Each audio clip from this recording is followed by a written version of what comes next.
And we're rolling. Lovely.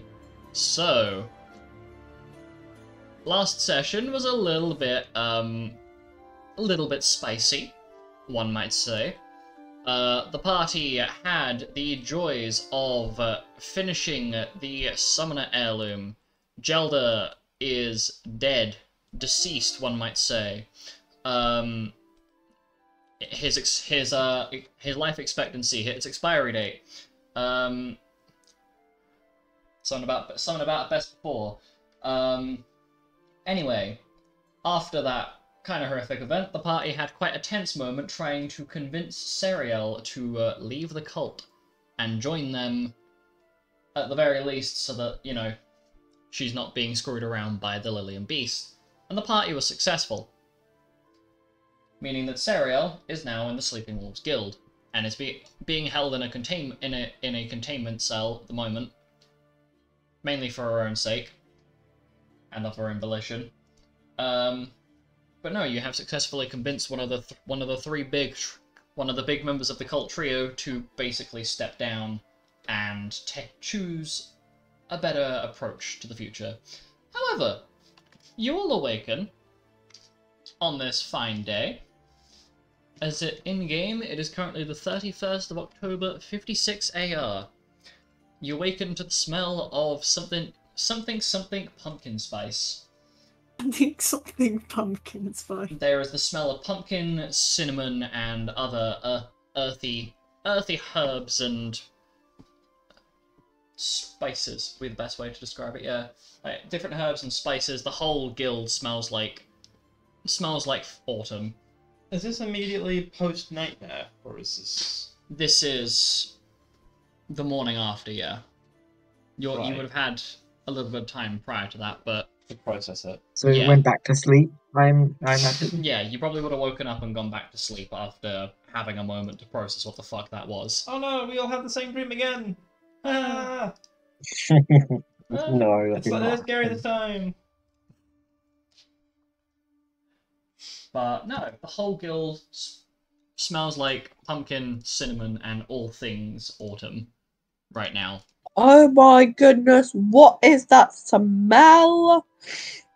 You notice in this room, or in your room, Xanis and Kay are nowhere to be seen. The door is left not half open, but it's very slightly open.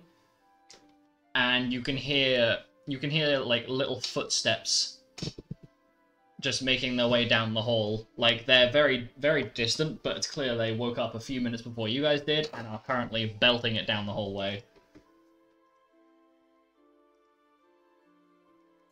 We gotta go. Let's go. I need to know what is smelling that nice. Okay. Good morning to you too. Now then. Yeah. Imagine Good morning. Imagine the morning people are like, oh, why am I awake? So you take a little out bit. of bed and then just starts sort of dragging himself along the floor. Drag much. Just dragging. Trying to hit the pillow with him. Did you say grinding yourself on the floor? No! He's dragging himself across the floor. So Penton's basically dragging himself. Weird. Penton was doing Drag, some not wacky grind. shit on the floor this morning. Penton is doing drag on the floor. Yes. That is a mental He's image. good at it. Anyway, disguise kit jokes aside, so you guys take a little bit to wake up before following down the hallway after Xanis and Kay, and you can see as you follow this smell when you end up entering the dining area, you can see the guildmaster, the wolf. I should really find a way of specifying which one I'm referring to. Anyway, fuck it. So you see Lupus behind the what I'm going to describe as the cooking bar of sorts, basically serving up these very fluffy looking pancakes in obnoxiously large stacks. Like, they are... You're questioning how they're staying structurally stable. They're stacked that high. Huh. And that's where the smell of pumpkin and cinnamon is coming from. Xanis and Kay are sitting at the table already with like piled high plates and are just devouring what is on the plate. Whoa, what are you eating? What is these deliciousness? Oh. Pancakes. What? It's autumn festival today. Oh, And autumn. Kay looks very What? happy, but Xanis has not stopped eating the pancakes to answer your question. He is just... If the boy wouldn't be judged for it, he would probably be face first into the plate. Do I have a plate? I presume so. There are a stack of plates by this little like serving bar. You know, like so when we're getting our own stuff. It's like a... yeah, it's like a, you know, when you go to like, say, if you've ever been to like one of those like big supermarkets, they do like a breakfast thing. If any of you were to make a perception check, you would find that Penton is no longer with you. I mean, Because he is Luna sees everything, He is- so yes. already stacking his plate high. They're a little like I will also be stacking my plate high. so at this little Yes. self-serve counter, there are little like pads of butter, these like little vials of like different types of syrup that are all uniquely named and labeled, and you can tell they're all made within the guild itself because they all have Lupus's mid-tier handwriting for all of the labels, like what they are. Like his handwriting is not neat, but it's legible. It's readable. Right.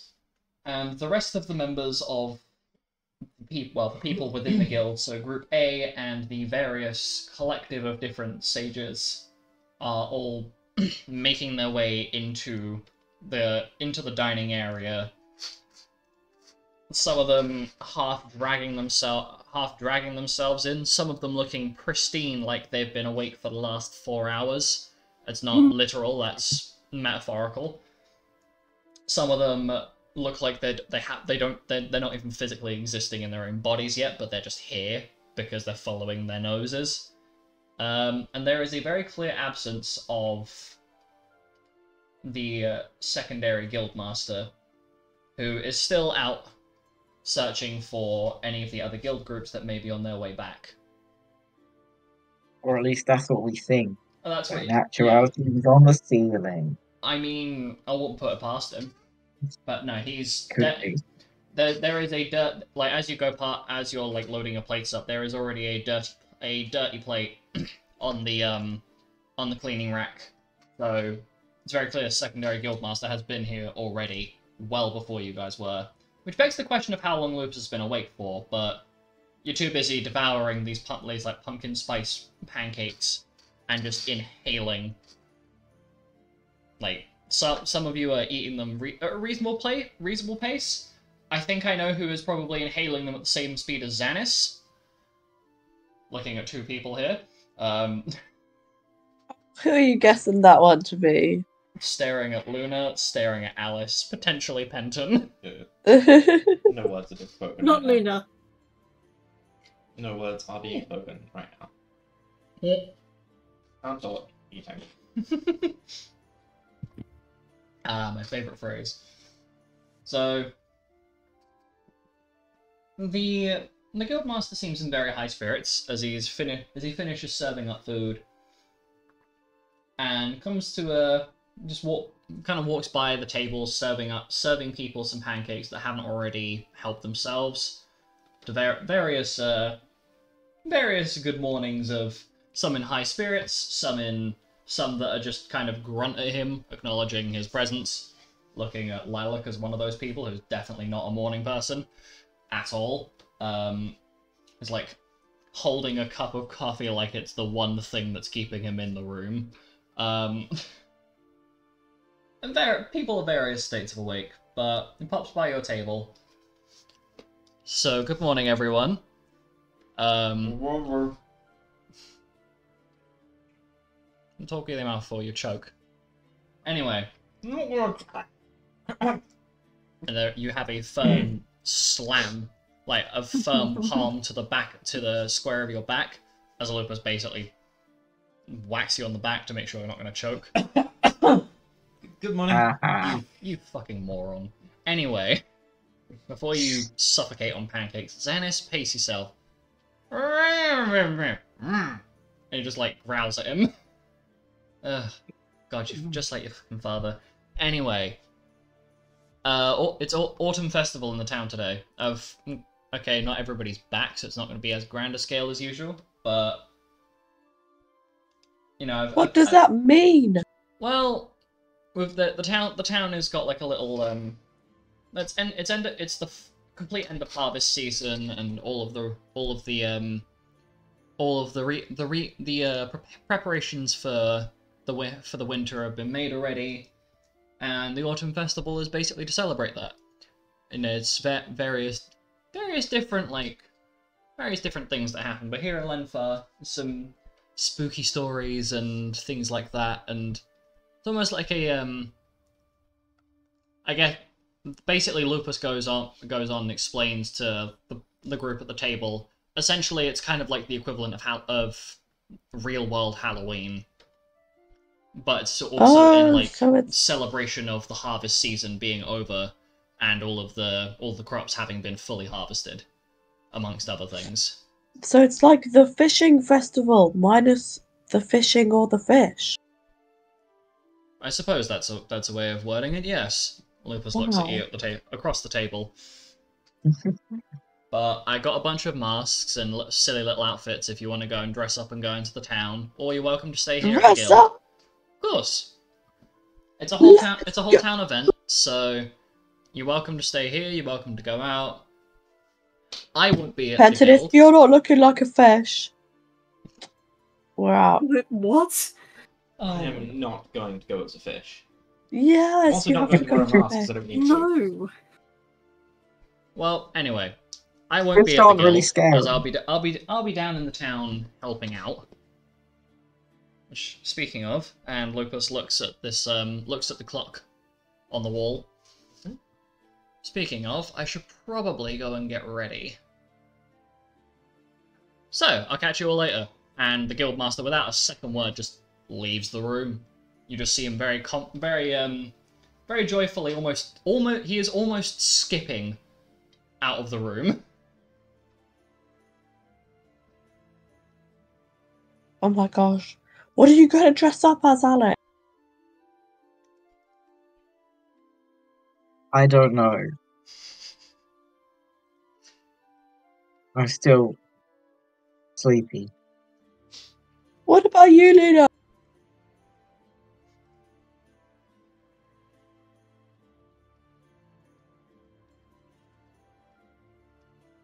Everyone is dying. People need some time to work out what their costumes are going to be. Yeah. And also everybody is still waking up. So you take a little while just to kind of recuperate and come into existence in the room. Some of you are certainly more sluggish than others. Some of you are definitely morning people, some of you are definitely not. But the general crowd that has entered the room kind of disperses as breakfast is concluded. And there's a very interesting tag team of people doing the dishwashing, being oddly enough Kay and Ankh that are gossiping as they're doing the dishwashing. One of them is cleaning, the other one is drying. What are they talking about? You are far enough distance right now that you would not be able to pick up on what they're gossiping about. Okie dokie. You may approach to eavesdrop if you wish, but I will roll perception checks to see if they notice your approach. Oh, I think Ankh probably has very good perception. I'll leave it. Okay. Well, we end up going back off with everybody else, and I'm guessing you're probably making a mental note as to maybe ask later if you feel like being invited in on the tea, as it were. Yeah. So as you're all getting together, a few hours pass. You know, you're going through your general routines of waking up, bathing, etc. Whatever it is that you guys do in your morning routines, because I'm not going to dictate what your characters do for getting ready in the morning. Might just be getting changed, might be a full-on, like, bath and mini sort of spa situation, I don't know. But whatever they're doing, they're doing. And as you end up kind of grouping together in one of the little guild lounges, this is like all these big like plush sofas and a general communal area.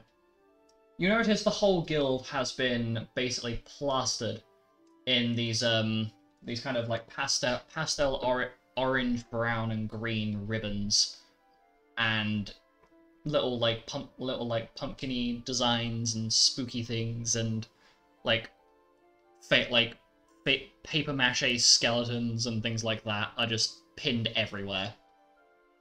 Cute. It's like a little horror house, but it's very clearly not spooky in the slightest, because the solid wooden mahogany and red wooden beams that make up the guild's interior are very much visible. There's kind of almost like a cute aesthetic more than anything else.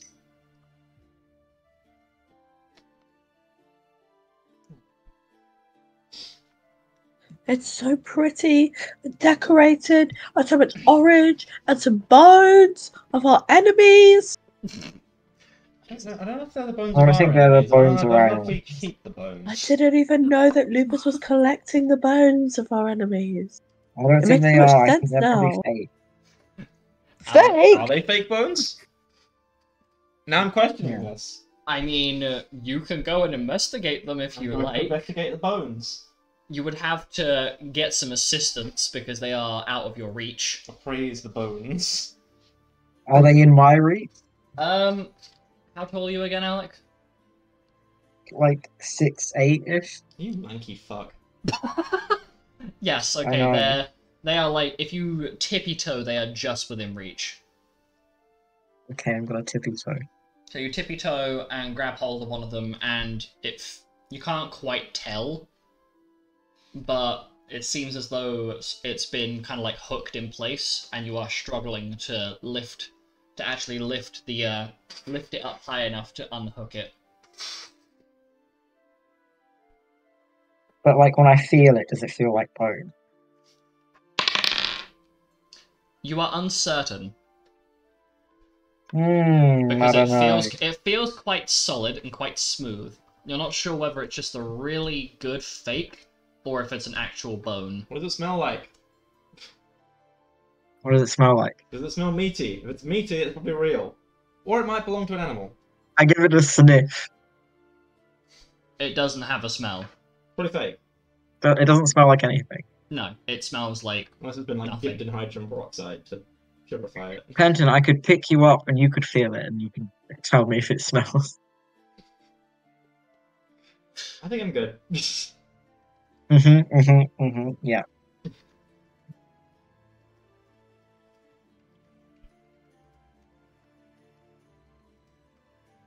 I so. don't have any spells that detect if something's real bone.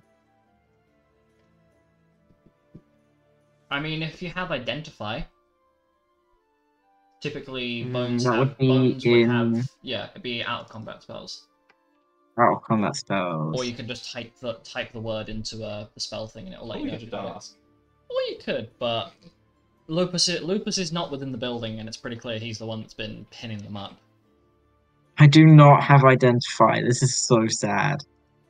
I have so many spells and none of them are identify. I'd insert a have, joke like, about a skill 1,000. issue, but that's not really a skill issue. It's a spell issue. It is a spell issue. Oh, actually. Luna, would you want to roll a nature check on them? If you're entertaining their idea of whether they're real or not. Because I reckon... Nature. Oh, plus 80.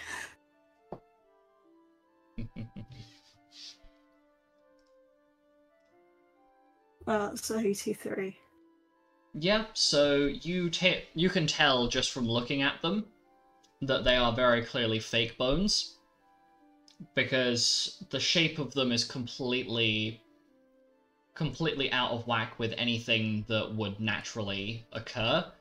I will allow you to decide whether you want to share this or keep it to yourself and laugh at your companions being a little bit thick. Keeps it to herself. Excellent. So, you do notice that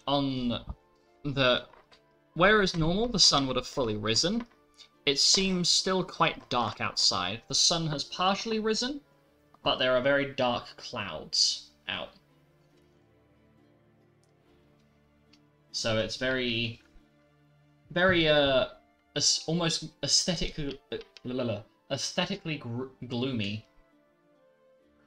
I almost said aesthetically roomy for a minute there, and I was like, hang on a minute. My brain, it's left. The sky is quite roomy. There's a lot of room. You're right. So, Very true. what are you planning to do? Put on an outfit.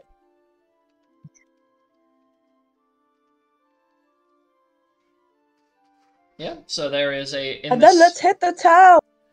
So in this communal area, there is an obnoxiously large chest of various bits and pieces of different outfits. Some of them are bagged, some of them are not.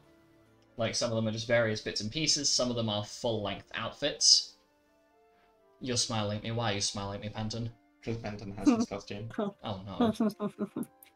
Oh, Should no. I be concerned? The townsfolk should be concerned.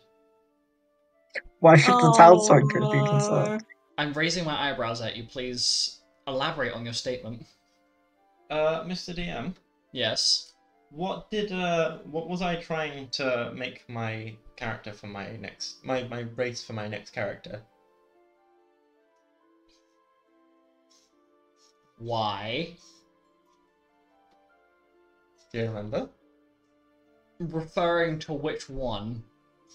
Referring to the one that is now a the Mesian world form. Yes. What I'm was I aware. originally trying to make it? I Tiny can't. green man. Oh my god, no. My Halloween costume is going to be a tiny green man. So are you using disguise self for that? Mm-hmm. So you guys are putting on various outfits. It's a tiny green man, but rather than having his usual knife, he Mhm. has a little pumpkin bucket for picking up candy. Okay, so you'll have put on outfits, for those of you that are putting on outfits. Some of you are, like, there's only a few of you are missing, mainly being Xanis, Kay, and Uzok are not currently present, and Nolan's kind of been here and there. As you turn around, you see that where Penton was once standing, there is now a Tonberry. With a little lantern in one hand, and a pumpkin bucket in the other. Penton, you look so cute. Just so you're aware of what a Tonberry looks like, I will post the image for you in a moment. Oh, I remember. Sounds cute. So it's just... I'm going to take a little chibi. One of the little chibi ones, but basically Penton currently looks like that, minus the knife. Oh my god. Oh, so I- precious. I imagine Luna's currently just looking at all that outfits, and is just staring at them in deep thought. Pondering, which The deep one? ponder, because I did not think about this. I Don't blame forgot you. about everything that happened. Don't blame you. I got very excited. I'm also not surprised. What does disguise self last for? Considering that you're a high-level green mage, a while. True. Fun yeah. fact, if you Several hours. go into your combat page and then you select your disguise self spell, you can figure it out. Can I? Yeah, Wow. it's almost like I made no. I use an ability for disguise self. I don't actually have the disguise self spell. Well, then that sucks to be you, I guess. I'm gonna sneeze. Good. I mean, Bless you. Ow. nice. Bessie. And also, it tells you what the duration of it is on your veil pool. You see where it says equal to character's illusionist level. It's a number of hours, so you have up to 80 hours of this. Yeah! Stabby stabby. Okay. Hey, I could have picked worse. But I didn't want to spoil things. Well, you're not the only one that had the idea of dressing as a Tonberry. Yes! Because Aurelis has done the same thing. Yes! Oh my god, you got copied. Rose! I never can speak. Oh my god. Well, wish I didn't have eyes currently. Thank you, Google Images. Uh-oh. What did you see? Don't worry about it. I'll tell you after session. Sure. It is not. What did you see? We'll discuss it after session, because I'm imagining it's something of a less than appropriate nature. Mm-hmm. Anyway. Put it in the chat. In a bit. Fucking... Oh, I'm gonna cough my lungs out. So... you'll get dressed into various outfits, and then you are planning on heading out into the town, right? Yeah, I want to go to the town. Trick or treat.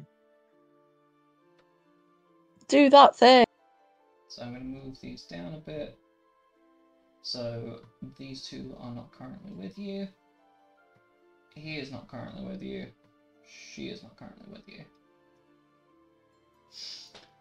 So the six of you end up heading out into the town once you've all gotten dressed into various things.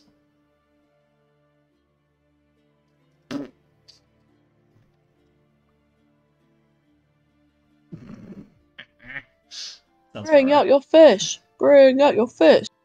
Anyway, so you end up Holiday, not the right holiday. so you end up heading out into the town, and the whole street, whereas normally there'd be like these big wood burner braziers that are lighting up the pathways, they have been temporarily put out, and instead the town is lit up with these paper lanterns that throw these like shadows onto the streets, and it's honestly quite a pretty aesthetic, all things considered. You'd think it'd be creepy, but no, it is just the right level of gloomy, and you'd say you can't really tell what time of day it is, but it seems like the day for Autumn Festival is much darker in terms of like very short daylight hours. That did not change at all. I want to lower the volume of that a little bit. Can I? Look at the adorable lanterns. I'm guessing I'm not able Penton, to have you see. seen those? I mean, You not are. Penton. I am able to It's see. just- Weird green disguise. dude. You're not polymorphed. Okay. Fool. I have not. Tut tut tut. So. Ooh. Ooh. Pretty. Spooky. You borrow my sword cane for that. Ooh. Bring out the big ones. So. Oh, Luna's proficient in speed. So as you're heading out into the town, you got all these paper lanterns, and the smell of various foods assault your senses. Very As you approach the what I'm gonna call basically the equivalent of the high street for Lenfur, so the big road that leads directly up to the Sleeping Wolves, like a fair way into the town, and then that heads out towards the main road that exits towards like Floss and other areas. And immediately your nose is just filled with like different scents of like different meat and vegetable treats, like sweets. You name it, you can probably pick up on the scent of it. All of the townsfolk are celebrating. There's the sound of merriment and a lot of bottles clinking together as some people are taking the opportunity to drink. Well done. You fool. You have damaged your brain. I did that by existing. Am I having to duck and weave between people's legs because I'm so small? Aww. Probably. Oh, little baby. Careful, they'll shiv you in the ankles. Stabby baby. You said he didn't have a knife. I can give him Has a he knife gained one? very easily. He's carrying a sword cane on his person still. I imagine that's strapped to your belt. The heirloom is strapped to your belt constantly. It'd be much bigger than me though, wouldn't it? How big is the Tom Brady? The stuff on your person would have Shrink been with me. Yeah. Yes. If you're using disguise Oh, self this rather than little apologize. baby Tiny weapon. It's not as funny though, because imagine little Tombo with like a huge sword strapped to his waist, Hell just yes. clanking against the ground with every step. I can also disguise the Imagine sword that. cane as a knife and have the Tom Brady knife. I mean that works as well. So, as you're Amazing. wandering through the streets, you end up in one of the most I'm going to say this in air quotes, one of the most dangerous places to be, because you've just entered the food court area of the town, because the high street and all the little small markets within the main square, there is a whole host of different food stalls, and oh my god. You can already see where Xanis, Yuzok, and Sarek are basically almost jumping from stall to stall, trying out all the things, and Xanis is trying a few bites of each thing, and then giving it to either Yuzok or Sarek, or making them fight over it. And he is very clearly having a time, as you kind of see him disappear off further down into the food markets. Well, here we go. Are you sticking together, or are you going to be separating through the market? And Luna's gone. Let me guess, immediately. Yeah. I think we might be separating.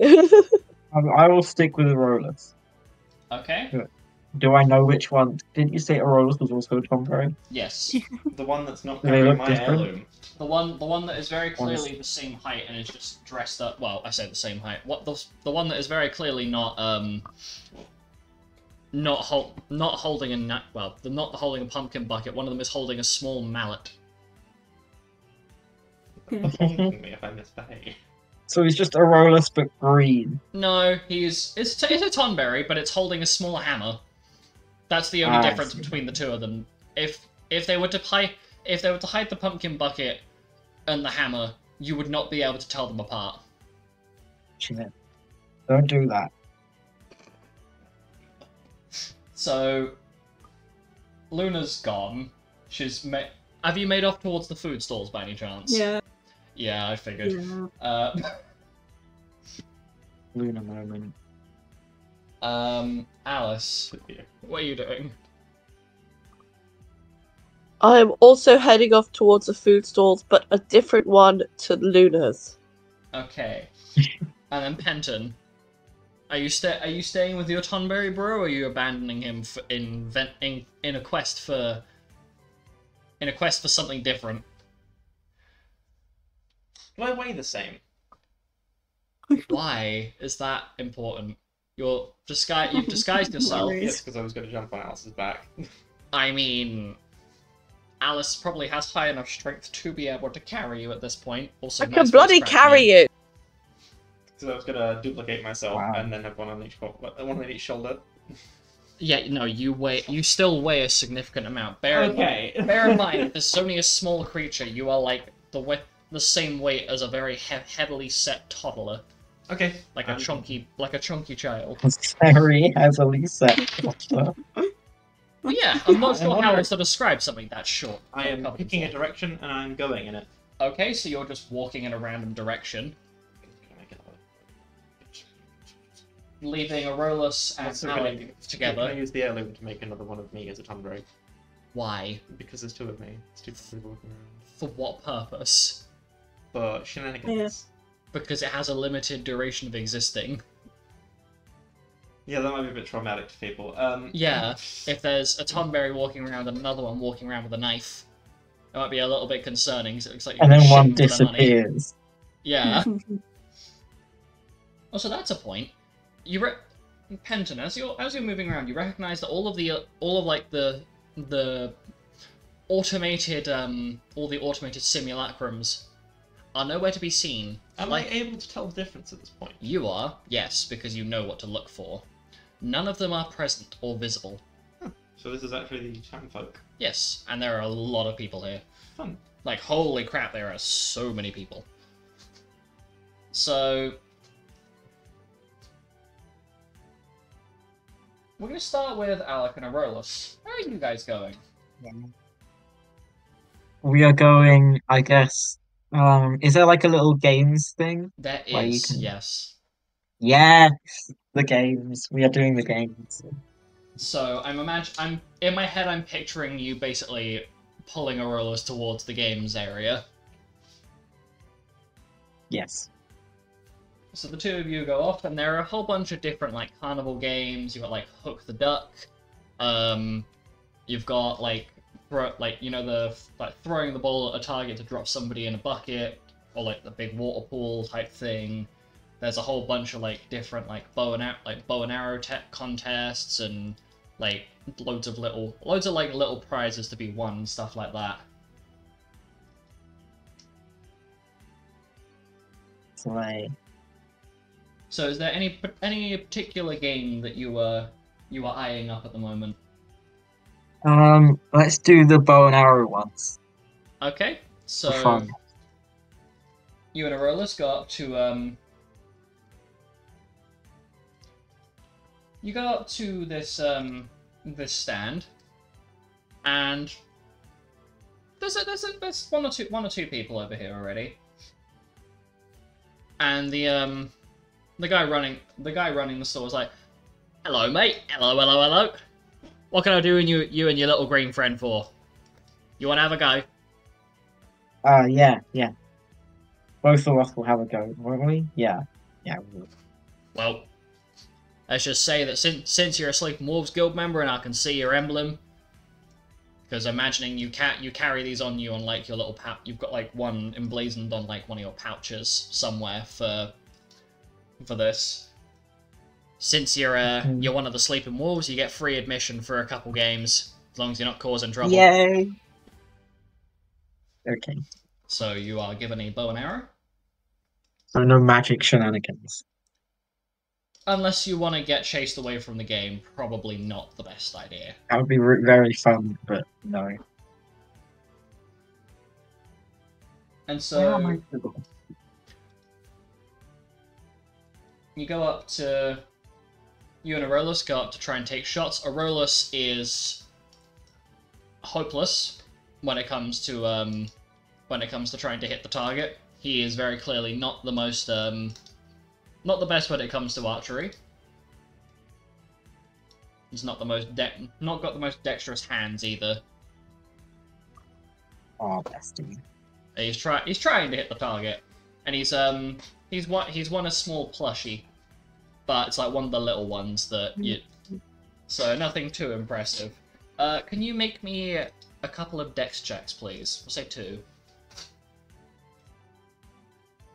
Throw a shit can. I found my die. Where is it? 2d20.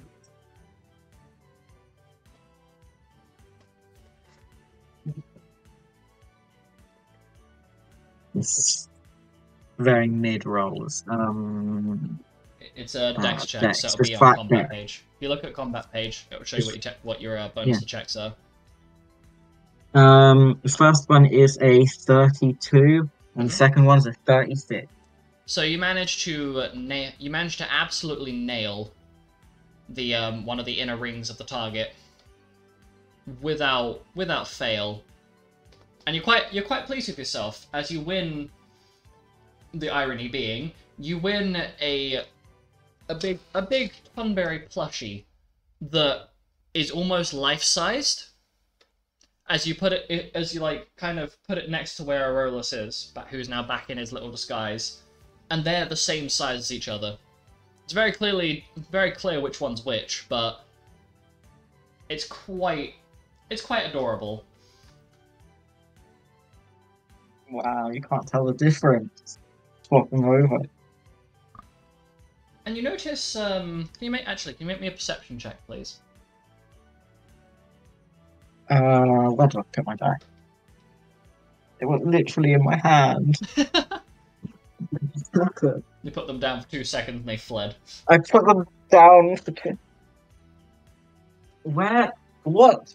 Huh? They've evaporated into mist.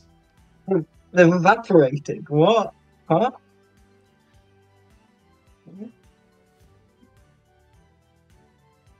There they are. Sorry. Okay. What was it again? Perception. Perception. I failed the perception check to find my dice to be found. Let's hope you don't fail the perception check Figure it out first. eventually. I'm not rolling very good today. Perception. Ooh, 50. 50. Yeah. So you notice that there is a rather large green dragonborn man that approaches the same stall that you were taking shots at. Well. What is this? A little archery competition? Let's have a look. And he pays for a couple of the rounds and lands 3 bullseyes back to back. And the person running the stall looks a bit flabbergasted. And understandably, you're probably a little bit like, hey, how the fuck do you manage that? As you know, you recognize the bow, like the little crossbow that you were using, isn't the most effective thing, so it had a lot of like kickback on it. Well, Ceci, what do you think? And he holds up a similar sized plushie to what you've gotten hold of a little behemoth. Isn't it just adorable? Well, okay, be a joy kill then. And you see him kind of disappear off into the crowd with whoever he was talking to. That's very, very much hidden by a couple of larger people that are standing in the way.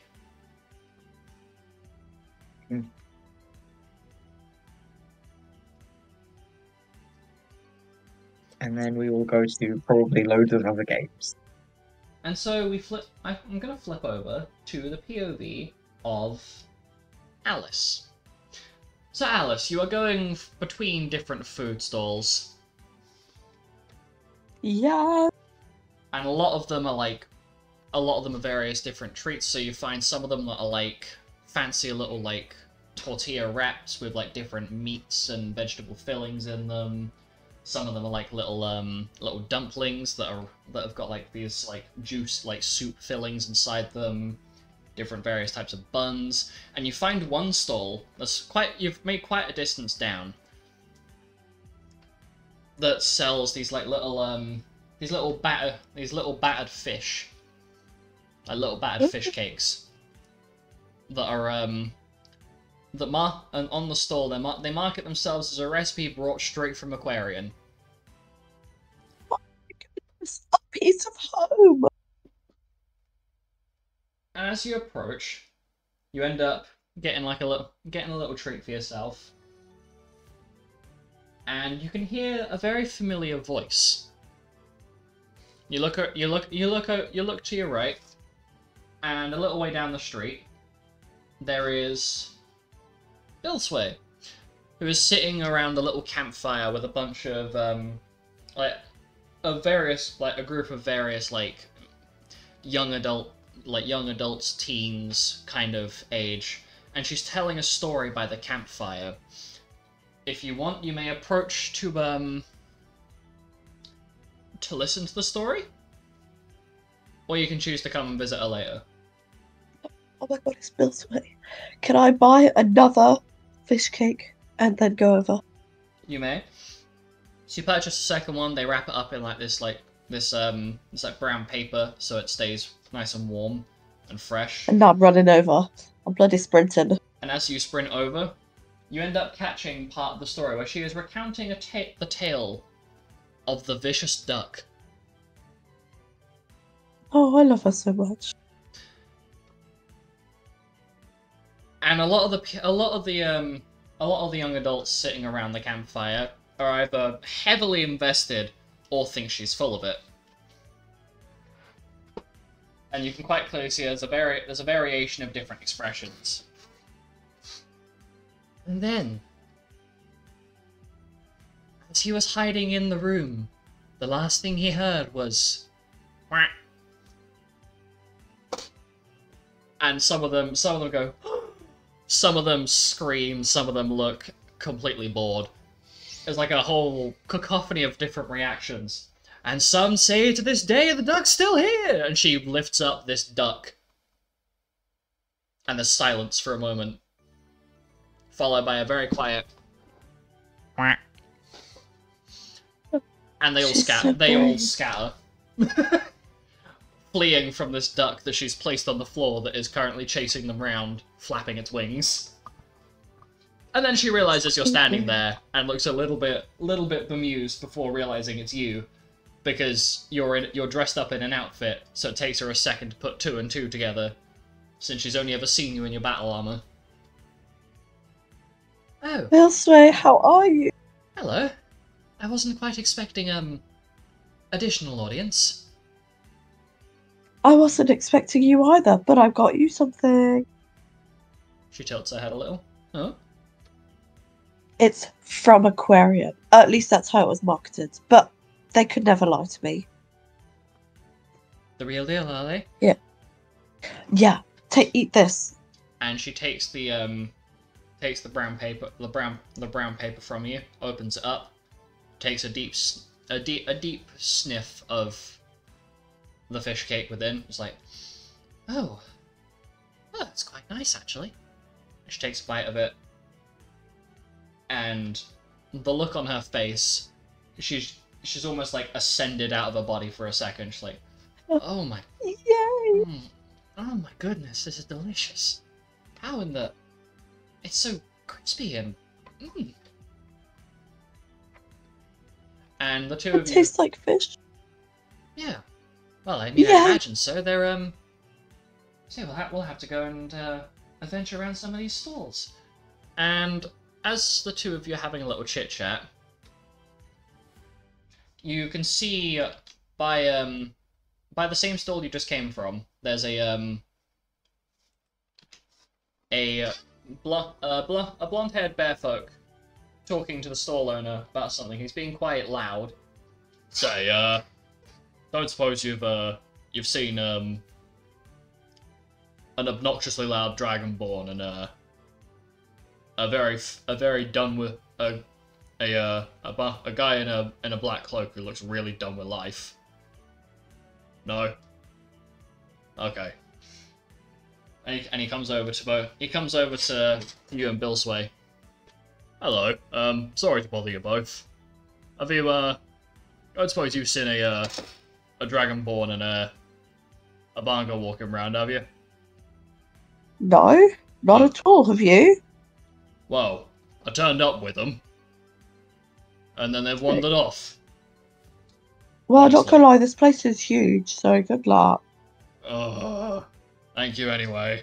And he wanders off, looking at, like, kind of tugging at the seams of his purple waistcoat. And you can hear him muttering. You can hear him muttering and grumbling to himself as he's trying to he's almost like talking to himself, like, oh, where the hell are they gone now? Well, he was quite the odd fellow, wasn't he? So strange. Hey. But to be honest, you could lose anyone here. It's huge. You know what we should do? She raises an eyebrow.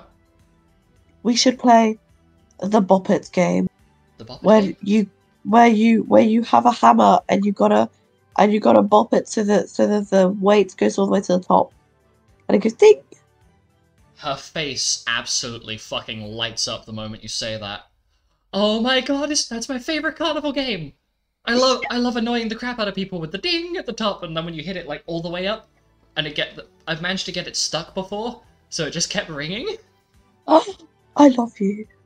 Let's go. She Can Alice? she blushes heavily the moment you tell her you love her. That's the first time you have confessed that level of attraction to her, and she looks completely uncertain what to do with herself, but she just kind of goes with it. Can Alice grab her hand and like run off? Yes. However, as you're about to pull her away from her, she has a little moment, and you're like, oh no, have I upset her or something? And she kisses you. Well, come on then, darling, let's go. It's just the start of the festival, let's go!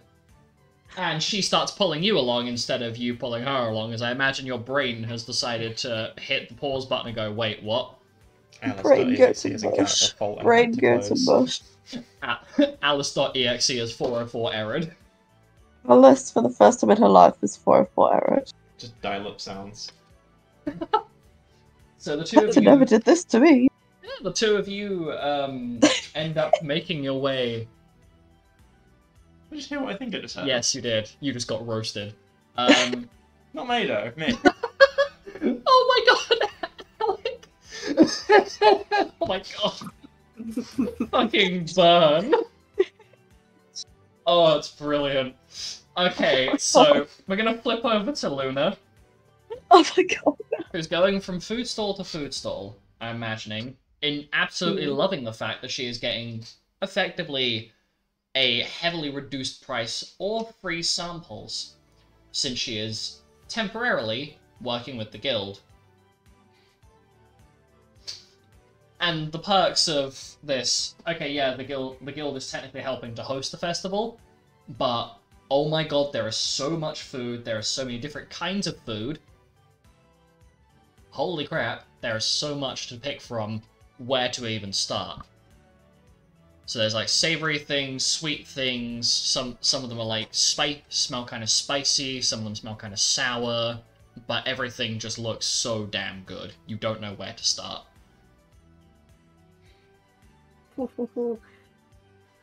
Luna's gonna go for something sour. And so you end up walking up to this stall that is manned by... Oh my god, I'm gonna do this. It's manned by a relatively youthful elderly couple that are making little hard candies behind the stall in fun little shapes. Some of them are... They're almost like, oh, I'm trying to think how to describe them. They're like perfect little spheres. Like, one of them's got like a little melon baller and is getting the candy moving, and like there's like steam coming out the back of the stall. And as you approach, one of them comes forward to greet you. Hello, darling. Oh, it's so nice of you to come over. So, are you here to sample some of our stock? Yes, I would really like to. And she looks at you for a moment as her husband is vigorously working the molten candy in the stove behind her. Say, oh, there was this young man who came by a few minutes ago who was absolutely loving this one. Let me and she goes towards the back and gets out a relatively fresh-looking batch. They're called Spriggan Sours, and they're these lovely little green spheres coated in what looks like a slightly like powdered sugar to stop them from sticking to each other. And she puts a couple in it on a tray for you and puts it up on the counter, because this stall is quite small in terms of height. If memory serves correctly, Luna's 6'3". I might be miles off here. I might be miles off. Where is it? 6'9". 6'9". Okay, I'm thinking of fucking. How am I thinking of the 6'3"? I'll remember in a minute. But the couple are elderly Numo, and so they got little hunchbacks, and they're sorting out.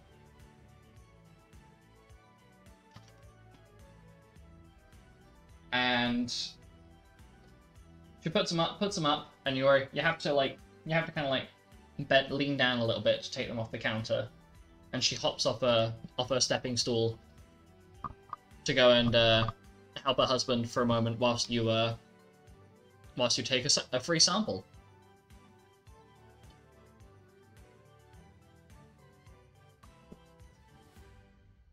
No. And as you take it, it's kind of like it's almost like a gummy candy rather than a hard candy, this one. And it's almost like refreshing. It's sour. It's very sour. Like, not to the point where it's unpleasant, but it's almost like almost lemony.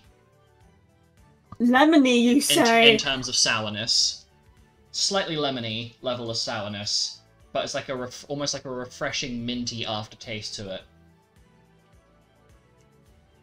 And it kind of reminds you of home a little bit, as this sort of it's made with a type of Spriggan sap. It's made with a type of Spriggan sap that is commonly sourced from the Great Forest on the island of Canaria. And suddenly the slightly sour, like the sour, like citrusy smell coming from the stove further in the back of the stall immediately clicks a memory in your head. As this is a very, very familiar scent to you. As it's something very similar that you used to use for, that's been used in, medicines back home as well, because it's got, a slightly antibacterial property to it as well, in the same capacity that honey does. So it's a very familiar smell, and it reminds you of home, and it's just... it induces a little bit of serotonin in your brain. Sorry. And so the Numo woman comes back after your... And is there anything left on the free samples tray? Dare I ask?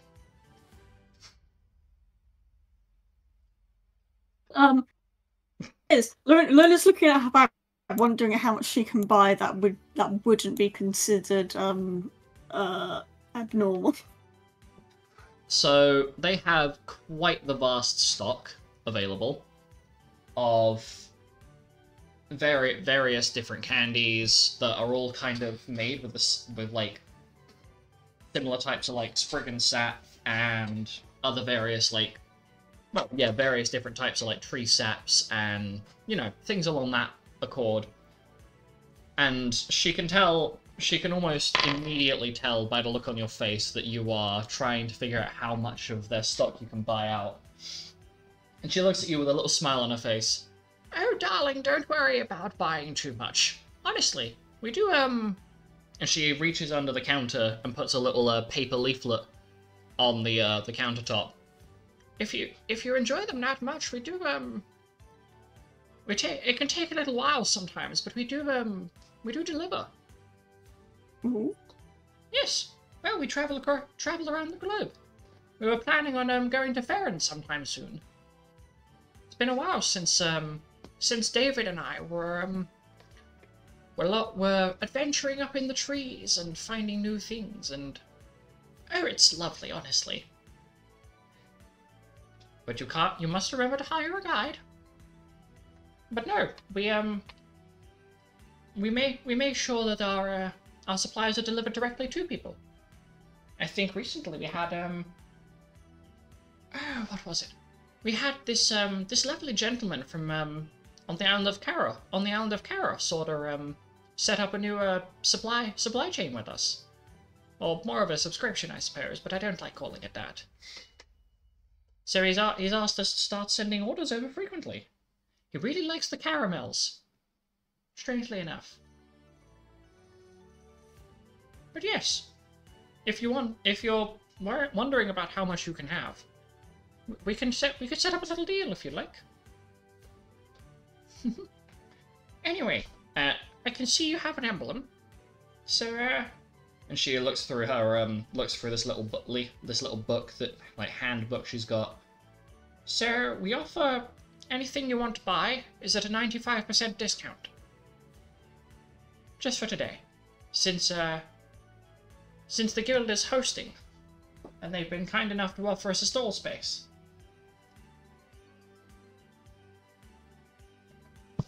How much of their stock are you planning to buy? My brain, you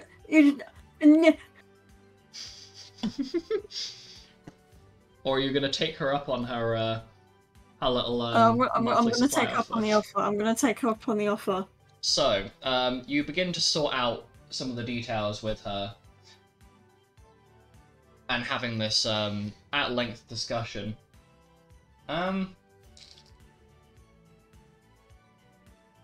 Meanwhile, Mr. Suspect himself, I'm thinking chaos. Mr. Eleno, what are you doing? Looking around to see what I find. Some of the carnival games and particular people. Yeah, there's Different some... ways I can terrorize people. I already have an idea to find. Well, if I happen to go past them or happen to see them, I already have an idea to fuck with Alice. Well, she's already gone miles past you.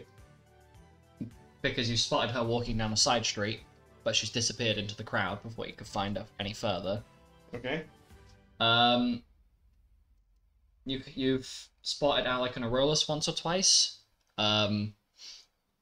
Much to your amusement, you're watching Aurolus in Tonberry form trying desperately to hook a duck and failing. Okay. Seems like his mind is working. His dexterous nature is just not with him today. Maybe it's the fact he's small, green, and adorable. Who knows? And of all people you end up encountering, you actually find Kay. Yeah. Okay.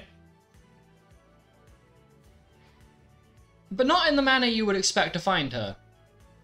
Right. As she is working at one of the market stalls. Working? Yes. What's she doing? She is baking. And selling little pastries. That's cute. Yeah. It's even more surprising when you see Ankh staring you down from the stall with a hilariously large smile on his face, as he almost instantly recognizes you because of the little optical enhancements he has for his eyes. He immediately sees through your disguise, sees you, and starts chuckling to himself, nudges Kay, points at the tonberry on the floor. Kay, you can hear Kay just turn around and go, "That's really disrespectful, Unc. You got..." Wait. She casts True Seeing. Oh my god! And she waves aggressively at you, to the point where she nearly falls out of the front of the stall, because she's like leaning forward, hand on stall, waving. And before she falls out of the stall, Ankh basically swoops an arm around her middle and manages to pull her back from falling off of the stall. Smooth. More of a, like, if he didn't catch her, she would have just hit the floor face first, in the most embarrassing way possible.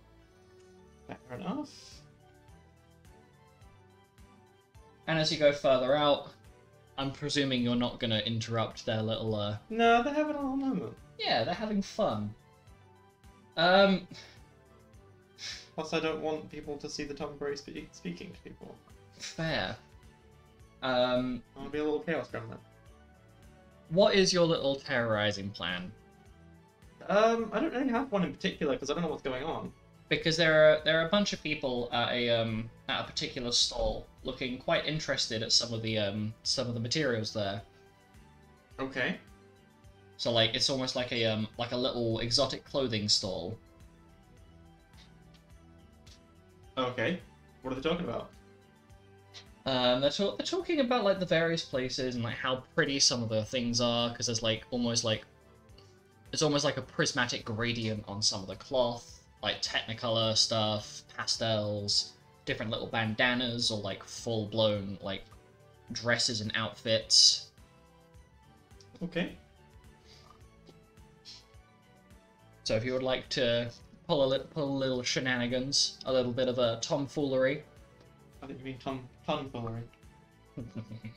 Tomfoolery, yes. I like. Oh, it's pretty simple, really. Since it seems to be quite well known, just occasionally while they're talking, just every like second sentence, I'm gonna have the sound of a duck quacking. Just quack. And a few of them look up to look around. It's not coming from me. No, it's not. I imagine it's not coming from you. I'm imagining it's coming from like somewhere within the near vicinity. Mm-hmm. They look around, a little confused. Go back to what they're doing. And then there's another duck noise. They look around, very confused. Some people are completely ignoring it. Others are almost weirdly fascinated by this random duck sound that is audible in the room, or audible within the space. And they're just completely baffled. Gonna keep doing it. So it carries on until you feel a hand on the top of your head. And not your Tomberry head, because you're, you can disguise your shape, but I'm assuming you can't disguise your height unless you're using a veil pool for this. I'm using veil pool. You're using veil pool. Okay, so the top of your Tomberry head, you feel a hand. What kind of hand? Is it a nice soft hand? Does it feel nice? It is very soft. Very soft. Oh. Is it the Guildmaster? No. Okay. As the next thing that you see is the shadow looming over you. A horned shadow. Ah. And you look up, I'm presuming, or you're just ignoring it, pretending it's not there. I'm pretending it's not there for now. See what it does. And it picks you up Oh. and puts you on its shoulders. Hmm. And you realise you are now being carried by Norlan. I'm gonna Well, keep making lad. black noise. Because I don't have to think or say anything to do that. I just do that with my mind. Driving people quackers, are we now? Yep. I like it. Well, I happened to overhear a story about a terrorizing duck. So Oh, the story of the violent duck. Yes, violent duck. quite the terrifying story. True, you know. Really? Yeah. I'm sure it wasn't just like an illusion or something like what I do. Nope. There are 3 taverns across the globe. You've got one on the island of Canaria called the Violent Duck. You've got one on the island of Guayadin, in Hoofwick, called the Unrelenting Bill. Mm-hmm. And then you've got one on the same island as us, in Lilyford, called the Innocent Knife. Innocent knife. They're all owned by the same guy who was a survivor, believe it or not. Survivor? Well, yes. Someone had to tell the tale. So wait, what actually happened? And basically, Nolan proceeds to give you a short summary of basically a guy was polymorphed into a duck, and retained a bit more of his did not fully retain all of his mental faculties when being polymorphed, so went off the deep end and committed a massacre as a tiny duck with a knife. Ah, Fortunately, it was a village full of evil people, but a village full of evil people. yes, not all cities have positive alignments. Okay. Such as Jam Creek, which is basically a reformed bandit tribe, or one on Girathina, the town of Herona, which is fully evil, and is a refuge for those who are criminals by nature, but just want a place to exist without, they can be criminals without being constantly imprisoned. So it's like a lawless town, basically. When I'm talking to Nolan, I'm basically whispering in his ear if I'm on his shoulders. What? When I'm talking to Nolan, if I'm on his shoulders, did you say? Mm-hmm. Then I'm maybe whispering into his ear so people can't hear I my mean, voice coming out of the Tonberry. you do also have a telepathy stone. Okay, yeah, just left then. I forgot about that. It's fine. So what are you getting up to? Well, lad, gotta say, I'm waiting for one of my favorite stalls to open up. Yeah? Yeah. What is it? Well, you'll find out when it opens. Oh yeah, did you see Kay and Unc baking? Oh yes, they actually asked for a couple of recipes from the Feywild. So getting on like a house on fire, aren't they? Yeah. Hell, well, I believe it. Sorry, 2 seconds. Because it's true what they say, opposites attract. Well, not in that Couldn't get much capacity. more opposite if we tried, so... Well, Kay wants to try and get past her shit without having to do all the stupid crap of demonizing something. And she's making friends with Ankh, learning more about herself, and honestly, Ankh ain't a bad guy. He's a bit of a dick, but dude seems to have very much been chiseled down by being alive for that long. It's an absolute font of knowledge. You can get past the constant cynicism. I managed that once or twice. Well, I mean, I gathered that. I've had a chat with him here and there. Bit cynical, but he's actually surprisingly thoughtful. He's the one who helped me deal with that itching herb that the guildmaster used on me after your stunt. Sorry about that. Sorry about that. Yeah, Oh, it's sorry. fine. Yeah. He actually taught me how to make a little antidote for it. Quite nice. Oh, okay. Yeah, it's quite impressive actually. Anyway, Does that mean we can rampage consequence free now? no. You know what he's like. He'll figure out a way. Or he'll just create a new one with these runes. Yeah, probably. Probably not the best idea. Anyway, the two of you end up wandering around for a bit, causing all sorts of different shenanigans, as he just encourages your ducking, as I'm going to refer to it. that's one of many things. Another thing I'm going to do is have little Tonberry guy go up to someone after trick-or-treating. Yeah. Nolan is basically If going. they give them anything from the if they give them any candy into the little trick-or-treat bucket, gonna make another one come up to them, poke them, and ask for candy. And another one come up, poke them, and ask for candy, until they're just surrounded by a sea of Tonberries. So that's something that ends up happening. As there's another stall a little way down that is selling a large variety of different sweet treats from across the globe. Ooh. Okay. And as this swarm of little Tonberries are coming up and asking for little treats, and they're giving out because they seem to have a lot of stock that they're almost wanting to get rid of, so they're just handing it out, seeming a little confused why there are so many of them, but appreciating the fact that the extreme amount of their stock that they've been wanting to get rid of for a little while now, so they can travel a bit lighter, is just going.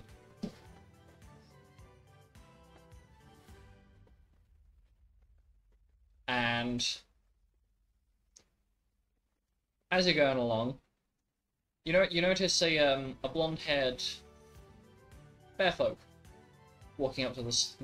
trying to walk past and step over the swarm of plumberries. Excuse me. Sorry. Shit. Sorry. My bad. Fuck. And he stops in the middle of the sea of tonberries, he's looking around, as though he's looking for someone, and then approaches you and Nolan. Hey, sorry to bother you both, but I don't suppose you've seen, I'm looking for a dragonborn, kind of tall guy, and then Banga, who just looks done with life, like his soul's left his body type shit. Seen that walking around? Stare and blink. Speak. And no one is going to look at you. You seen anything like that? Shake his head. No. Sorry, lad. Fuck. Come on. Well, if you happen to see him, just let me know, will you? And he walks off. Down. Walks back and slowly. Oh shit! Sorry. Scoot around. And it's I like have one of them get slightly aggravated and poke him with his lantern. Not like enough to do damage, just a. he falls on his Where you ass. going? Oh shit! Oh shit! Sorry. And there's a little bit of dust that kicks up. I swear to God, I'm gonna absolutely ruin them when I find them. Ugh. He gets himself back up, dusts himself off, and then walks off down into the crowd. Disappears as quickly as he arrived. No one appeared to look at you. Have we seen anybody like that? That's good. Well, now I'm curious. And the sound of... I want to say that I'm like between his horns. Yeah, I'm imagining you're like holding onto them like they're like, you know when you get those like little like Mario Kart wheels Yeah. for like the Wii. Imagine you're holding onto his horns like one of I'm them. like Ratatouille linguining him. Ratatouille linguining him. Oh my god, that is a sentence you just said. That is a sentence that just came out of your mouth. It is. Fucking hell. Okay, well. There's a tiny green man on his head. Okay. Moving on. And if we do our favourite trick, then it will be him with a tiny green man on his head with a duck on its head. Right, yeah, decoy. Yeah. Fucking. Honestly. Can't leave you two alone for 5 minutes. Anyway, so. The carnival goes on for a little longer. Maybe a few. Like, the festival. Carnival. The festival goes on for a couple hours longer, so time's passed. Luna, you've managed to successfully seal your deal with the candy vendor, and so now you have a variety box of their of a couple of the sweets that you've tried of theirs that you really like, and then a variety box of new things they're trying out that they will send to you. They will send to your exact location via a little teleportation stone they've given to you once every few weeks. Alice, you and Bilsway have managed to successfully win a couple prizes, and Yeah! She nearly takes you out with the hammer by accident a couple times because she's just getting really excited trying to hit the bell. Which, True love.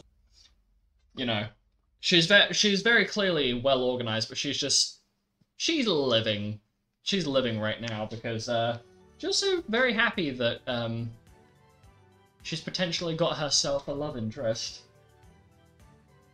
Especially somebody that she... Potentially. Yeah, well, she hasn't... We kissed. Yeah, she kissed you. She hasn't quite asked you if you're, if the two of you are a thing yet, so she's getting there. You can see she's, like, trying...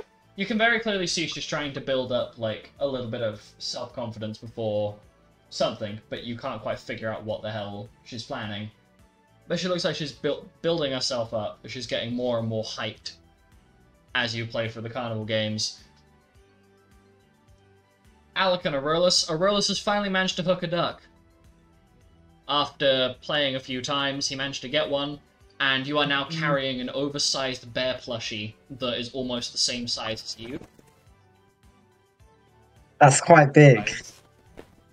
Where I've basically gone after one of the ones where you have to like, do like, you know, like the coconut shy or something like that. You have to accurately hit things, just creating illusions of them hitting every single time. So every single one of those little pumpkins has like a little stuffed plushie that they're carrying with them. Okay, well, Aurelus, Alec, Oh my Alice, and Bill Sway end up bumping into each other as you've entered roughly the same area of the carnival, and you see this swarm of Tonkins.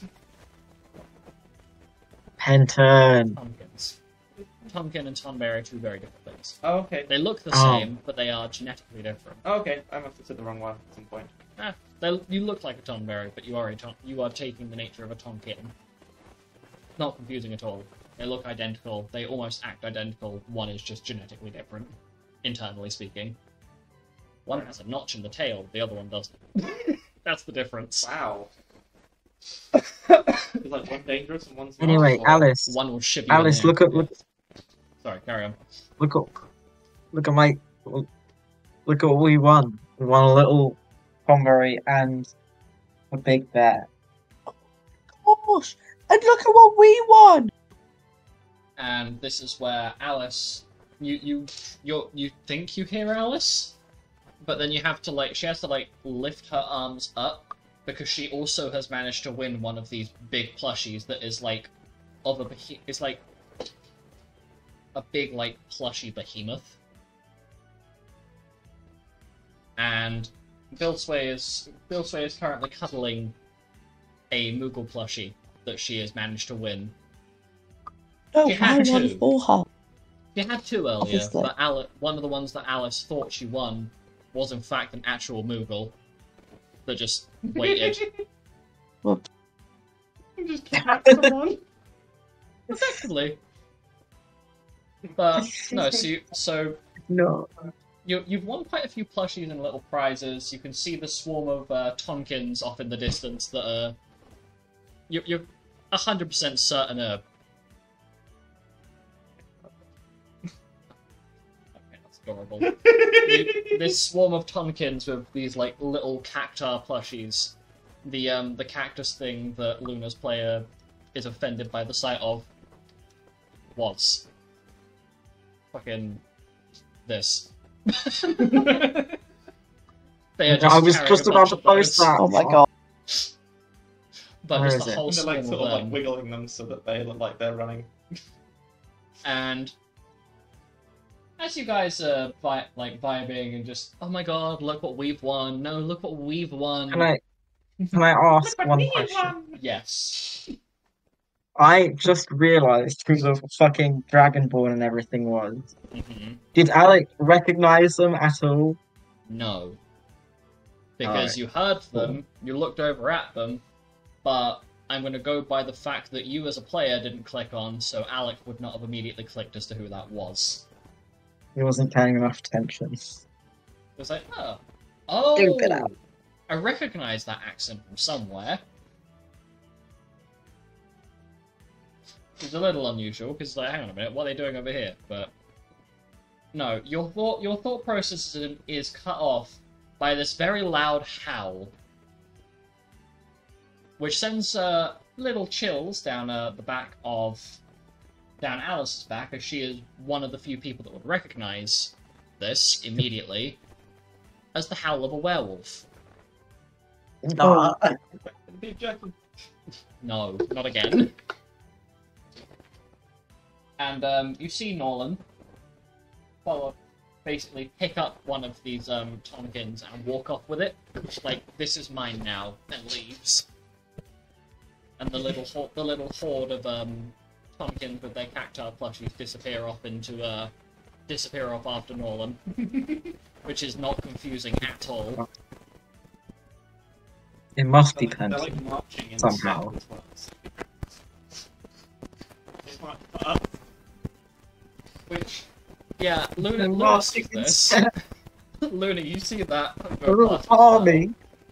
because you've ended up going from the sweet stall, just going through like different other food stalls as like you're moving down the street to see this army of little Tonkins march past with Nolan carrying one off down the street. and the one that Nolan's carrying is waving. So you just see that walk past. So just Nolan walking past with this little Tonkin held up that's like aggressively waving at you. It's like, oh, that's cute. And then you just see this like Penton. almost rank and file like army of little Tonkins following after, and you're like, oh my god, what the fuck? That's the first thought that goes through your head is, what in the fresh fuck am I looking at? As we switch over to the view of Nolan Penton, as Nolan looks at you, Penton, so lad, I hate to ask you to like undisguise, but my favourite stall just opened. If you heard that, there's a much quiet. It's not as loud this time. There's another howl, and then these little screams. There's sounds in the Okay. distance. Fair enough. And you can't tell whether they're screams of joy, screams of fear, or oh god, I help! I'm being recognize mauled. the howl? No, No. you do not. Okay. I'm about to kill my voice. I'm going to get my little army of Tonkins and their little plushies to find somewhere, like, I don't know, like find a big sack or something, or find somewhere to... I'm trying to think of a way to basically get all of the plushies back to the guild You have without me having to carry them all myself. you have a bag. No, You I can also keep have- up the... I can keep up the... You know, there's like loads of them. You could also just like put them in the bag. Big enough for You're that, maybe? you are close enough to the guild that it will just return to your room. Oh, okay, sweet. Yeah, so I'm gonna undisguise self, Mhm. click my fingers, all of the, and all of the Tonkin will basically approach me and put the little plushies into the bag, and then I'll snap my fingers again, and they'll all vanish. Yeah, sure, let's check it out. And so, just a warning to my party. I have sent a little warning in the chat if you wish to avoid the ear vibrate. But no, Penton and Nolan, you end up going around down the street, round the corner, and there is a big open little garden. I say open little garden. It's like a big open space, for a garden, and there is a makeshift sign. It's werewolf petting. Come and interact with a live werewolf. This is your favorite store. And Nolan nods. Well, it's soft, it's fluffy. What's not to love? Who is it? Let's find out. There is a very large werewolf visible from above the fence. As you Nolan very excitedly pays for admission for both of you and just drags you in like you are almost slid across the floor like a chess piece as he pulls you in. You nearly stack over your own foot as he forgets there's a curb there as well to step over. Again, do I recognize this? You do not. Is there any recognizable features of it? It is large, it is grey, it is fluffy, Ah. and it is currently sitting there in the middle of this space as the last group is ushered out for a different route to basically it's like a one way in, one way out. So you go in from one side, you exit the other. Okay. Well, Go to tentatively approach. you approach the very large werewolf and it looks at you. Put out a hand. It lowers its head down a little bit. And it looks at you. Let's see. And as you pat it on the snoot, its fur is upsettingly soft. Like, it's soft enough that it makes you want to cry. It should not be that. It looks like its fur is like matted and rugged and messy as hell. What color are its eyes? Yellow. Yellow. Okay. I'm just gonna continue to pet it. And Nolan is like... Nolan just basically sprints up to it and hugs it. And you can hear him muffled, like, talking about how soft and fluffy it is, and oh my god, it's so fluffy he's gonna die. Like, something tells me he might like fluffy things. Mm-hmm. It's kind of pathetic. As you do so, it basically flips onto its back, the same way a dog would as you give it belly rubs. How big is it? It is huge. 3 by 3. About that, yeah. And it flops onto its back with enough force that Nolan is pulled over with it. Oh dear. Is Nolan okay? He's fine. He's a little bit winded because he got launched off. He got thrown off a bit, a little. And so the two of you are now giving this werewolf belly rubs. Mhm. Its tail is sweeping back and forth, like flicking with enough force that it's creating a draft.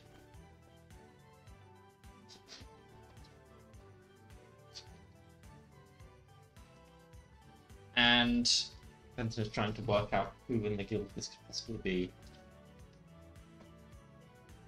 you pretty quickly figure it out as like you move your hand up, little rub, down, little rub, like big sweeping motions. Mhm.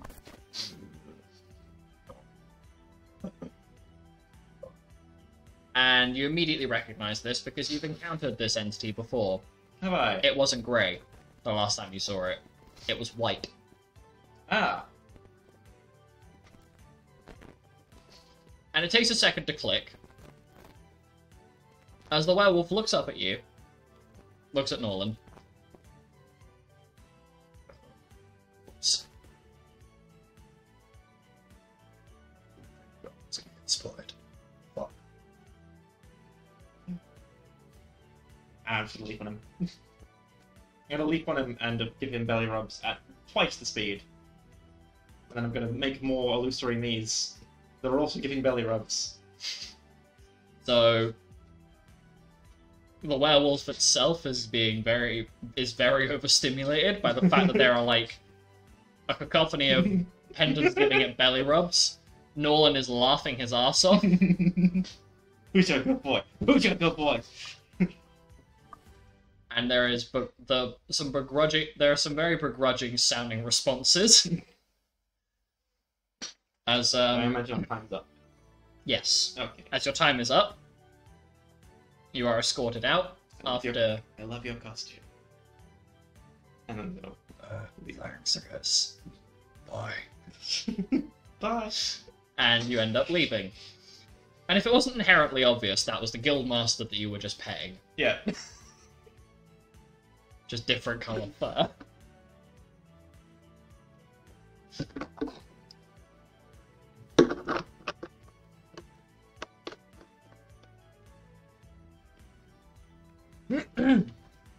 Oh, shit.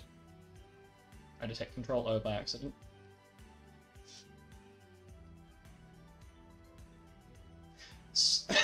Oh, my voice. It's not a smart idea. Anyway, so as you leave, you end up bumping into this very tall green dragonborn man and a cloaked Banga who looks like his soul has left his body. Let's have a look, And- look at Nolan. You know this because the green dragonborn walks into you. Oh, okay. Whoa! Rude. Oh, sorry, this was not what I intended. Sorry, my bad. And he helps you up off the floor. It's okay. Oh, what are you doing, Sassy? You could have told me there was somebody there. No. Told him someone there? No. Is he blind? No. He's just fucking hopeless. Hey! That is only partly true. Pat's gonna look at Nolan. No one looks at you. I think your friend's looking for you too. He knows. And the Banga in the cloak looks at you. He knows he's purposefully trying to be a little shit. Hey! I want to enjoy the carnival. What is wrong with that? Everything. No. Stop. Just cease. And the Banga turns around to you, looks at Nolan. You seem familiar. No. Why? Come fucking... And the Dragonborn has walked off. Okay. You can have fun being bowling. Bye, Sassy. So long.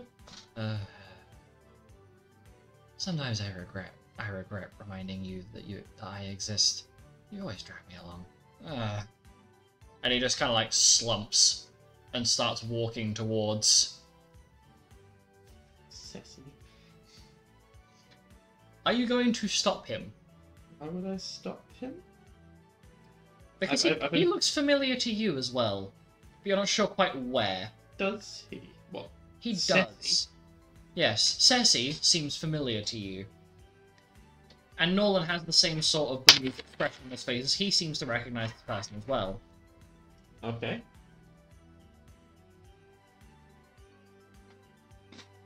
That's a 48 on a history check. This is the same sort of feeling of recognition you got upon encountering other sages. Such as your first encounter with Astra and Diana.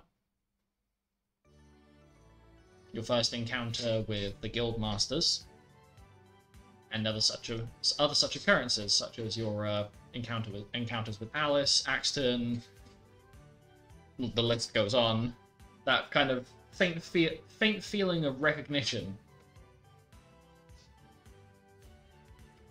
I'm going to give you 10 seconds to settle on whether you want to react or not before I move on, as he is slowly making his way after Very the slowly, dragon. just sort of dragging his feet. There are noticeable scuff marks in the dirt. He is physically dragging his feet to take as long as humanly possible.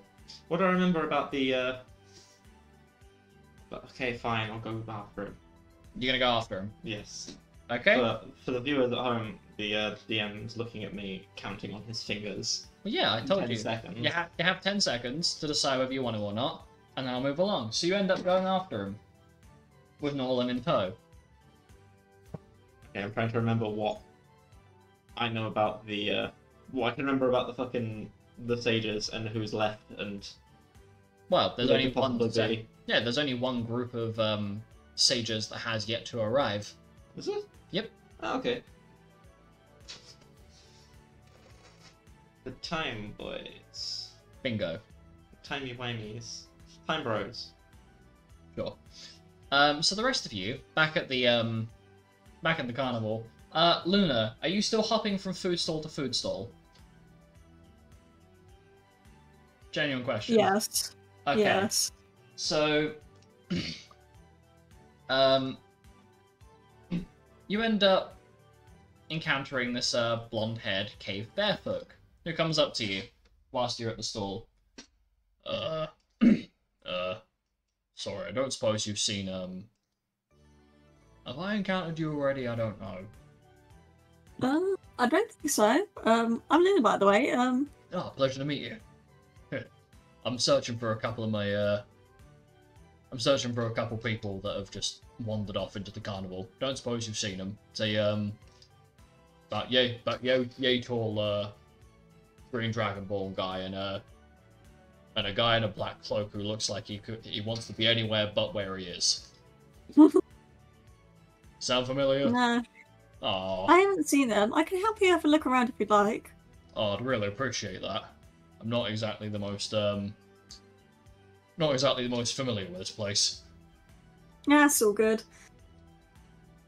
Well, so, any good food stalls? I've tried a couple on my way around, but I ain't been able to. Oh. Luna will pull out like. I imagine she just has this bag. I mean, yeah, I'm picturing like a bag and a list of like It's just the full names of of the free food sample. Hell yeah!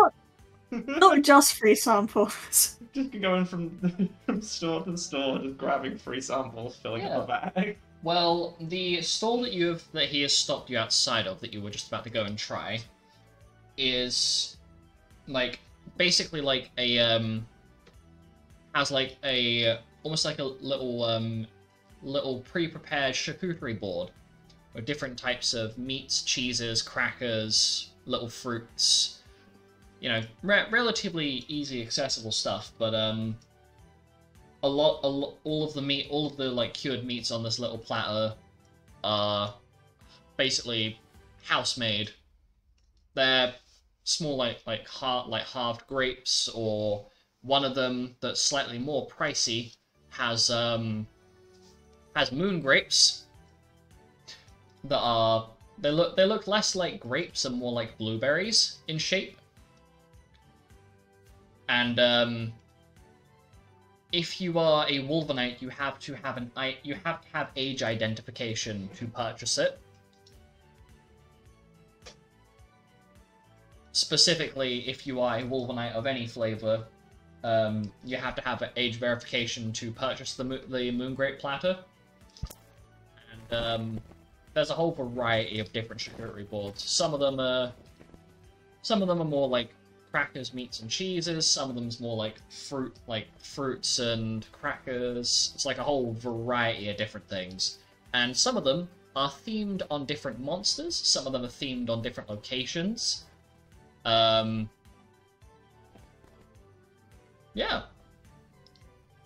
So the two of you are, I'm imagining, checking this stall out. Yeah. And you see,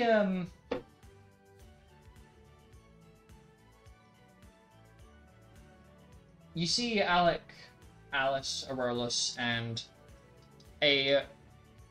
Does Luna know who Bill Sway is? No.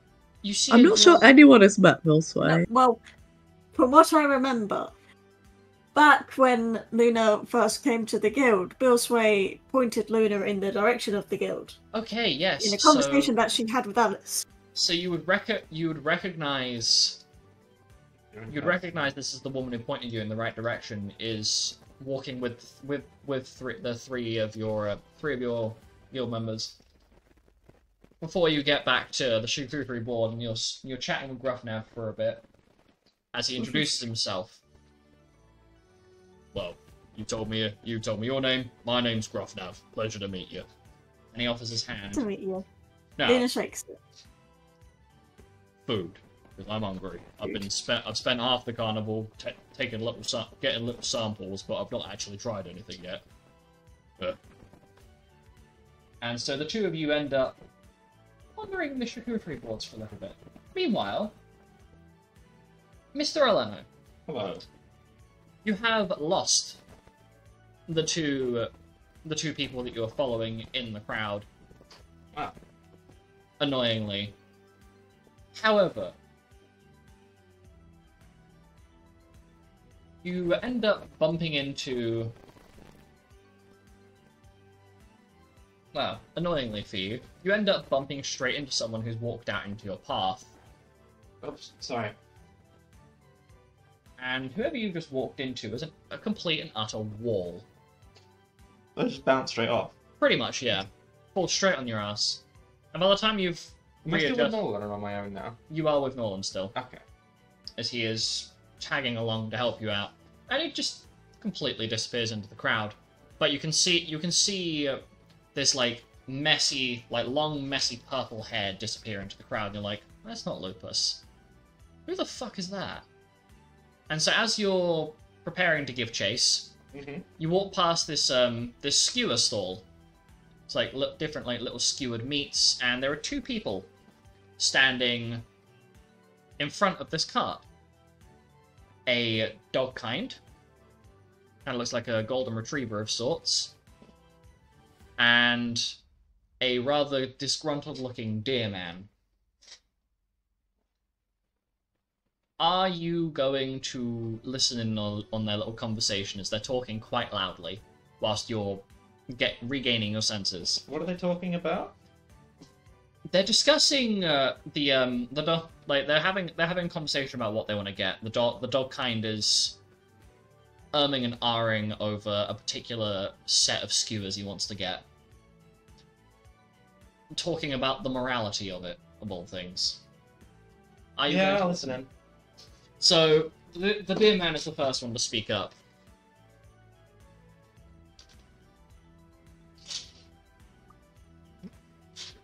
What?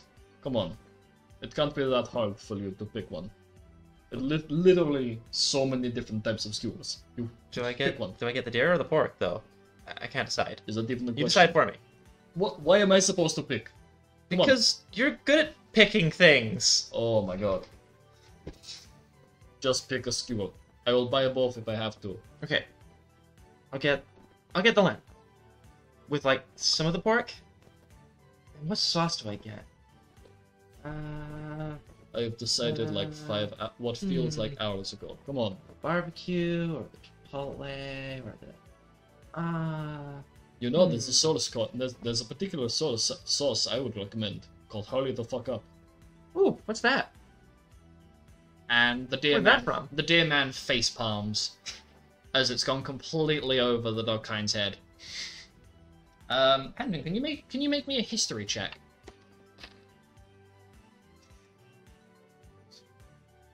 50. You know these two. Like, you know these two. Because they just so happen to be fellow guild members from another group. As you have just stumbled upon...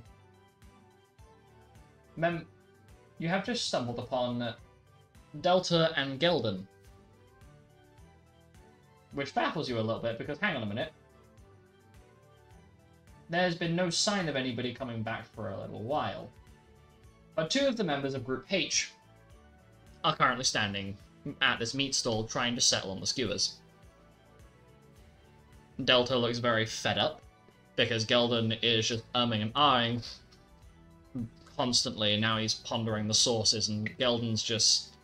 Gelden is taking his time, and Delta is just slowly losing his soul. Now, for some godforsaken reason, he's asking Gelder if he wants any cutlery with his skewers. When they're on skew... Yes, basically.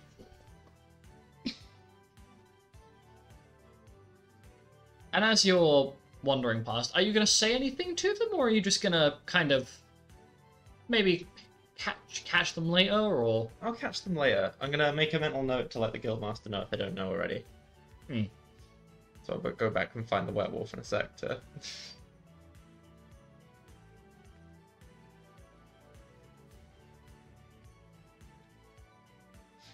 And you so you make your way along,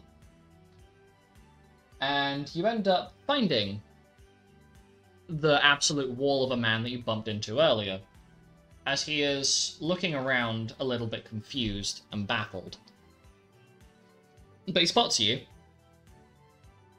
You realise that Nolan is kind of lagging behind you a little bit, as he's kind of taking a moment to process, hang on a minute, I reckon. Oh. And then realises that you've kind of wandered off ahead and is catching up, so you can see him trying to push through the crowd to catch up. Are you okay there, friend? You look a little lost. Yeah, I, oh, voice crack there. Yeah. So you seem like quite the interesting guy. Do I? Oh. Oh, yeah. No, I've never seen another rabbit folk around here before. Then again, I'm not from around here. Oh, you'll see plenty of us. Rabbit folk everywhere in this guild. And Lenfar. Really now? Oh. And he is looking down at you, and it is very clear that this man is not familiar with any sort of the customs around here, as the only thing that is currently adorning his body are a couple of like bands around his biceps, and a like almost like a half skirt type thing made of leather. Am I getting the feeling Yes. right now? You feel like you know this person from somewhere, and it's the same sort of sensation as when you've met one of the sages previously. Well, that's certainly very odd if you've never met another rabbit folk, because I swear I recognise you. Well, can't say I recognise you.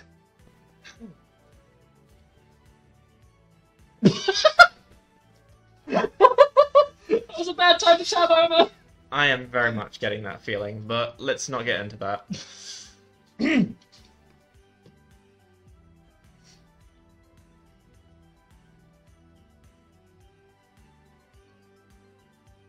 Anyway, I'm not going to tap back over because it's Liberdine on the screen. So it brings you to Lenfar. Well, let me introduce myself. Name's Lupine. And he offers his hand to you. One of his very large hands. When he grabs hold of your hand, it feels like... sort of places his hand within the hand to attempt to shake, even though it's massively bigger than mine. And as his hand closes to like shake your hand, it feels like every bone in your hand is being crushed as he has a very firm grip. So, let's come here with a couple of my mates. Well, siblings. Oh, really? Enjoying the festivities, are we? Yeah, Ow, ow, ow. sorry. It's alright, you've got quite a strong grip on you. So, just for,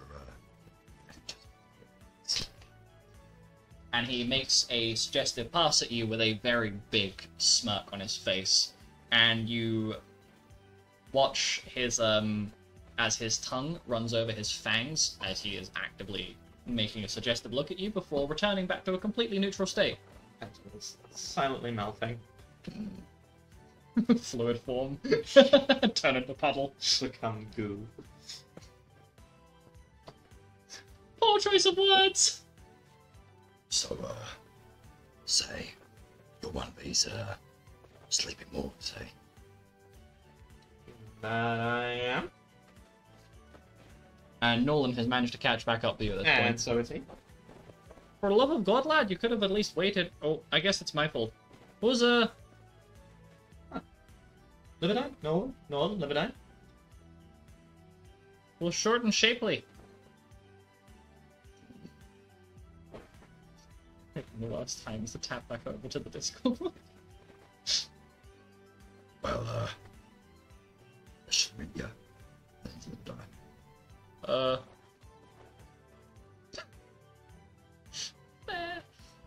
Well, lad, pleasure to meet you. And you notice the, it kind of amuses you a little bit, as, Nolan is a fair bit taller than Libertine. So this man that is looming over you is being loomed over by your Fabun friend.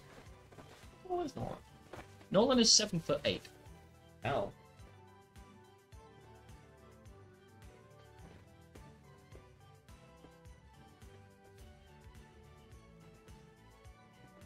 so, I imagine he's less tall. He's more wide than he is tall. If like Nolan is a capital I, this man is like fucking T in bold text. Capital T in bold. Impact font T. Yes. He is wide. He is fucking massively built. And all of that is basically on display. Peter is only sort of half listening because he's not just. Staring. Yes. Yeah. This man is very clearly dressed for the desert, not for forests in a gloomy in a cloudy town. so, you haven't happened to, seen a dragon walk up looking at you. Bit of a noisy twang. Bit of an accent. You could say that. Hangs around with a bunker guy that is so done with life it is not even funny. But it kind of is funny. Yeah, says that. And I'm guessing the bear friend's yours as well. It's- Oh, okay.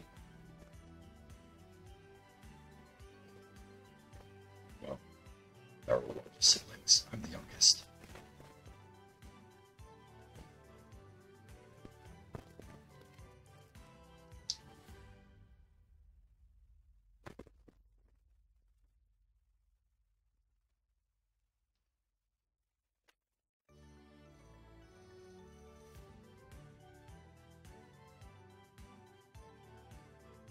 Sorry, I killed the dialogue. It's fine, I'm just taking a moment to process where to take the interaction. Tab back and see that. I'm like, no. Oh, I'm waiting for Libidine to speak. So Libidine ponders for a moment. Yeah. So, brothers. Oh, brothers. Okay. Yeah. Big family.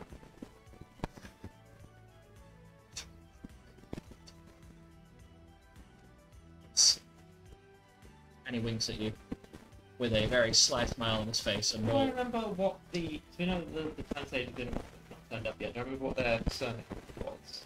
yes. You're aware their surname is Wiki. Would you happen to be Libidine Wiki? Probably get charged. Ah, okay. Pentaleno, I guess we say, I'm guessing you're one of the translated. Yeah.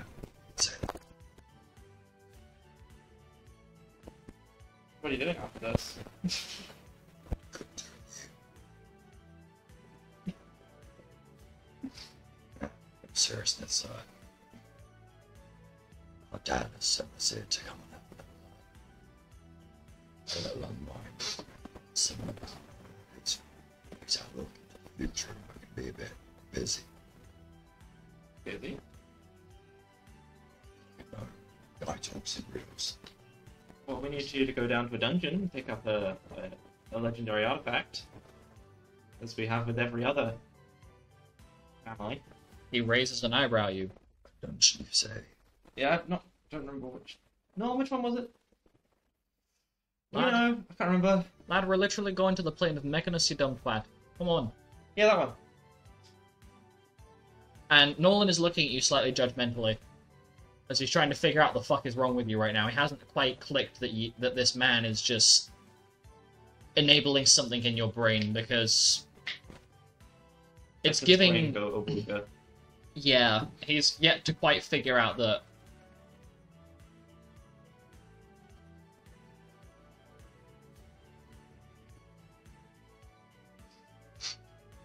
Well, Benjamin, you quite alright there? You seem a little... Fine. I'm absolutely fine. Yeah, fine. I'm still fine. Roll deception. This is what I specialize in. You'll believe me no matter what, even if I roll.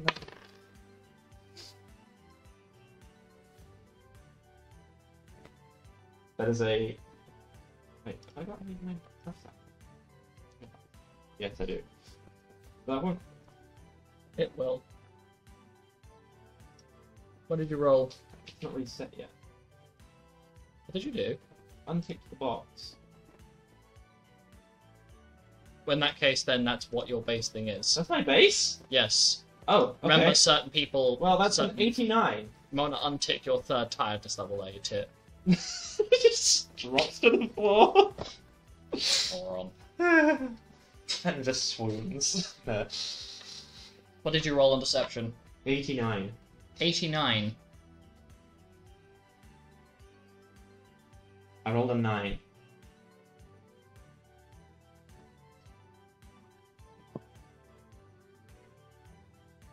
Turn the light on so you can see the dice. I can see it. I'm doing maths.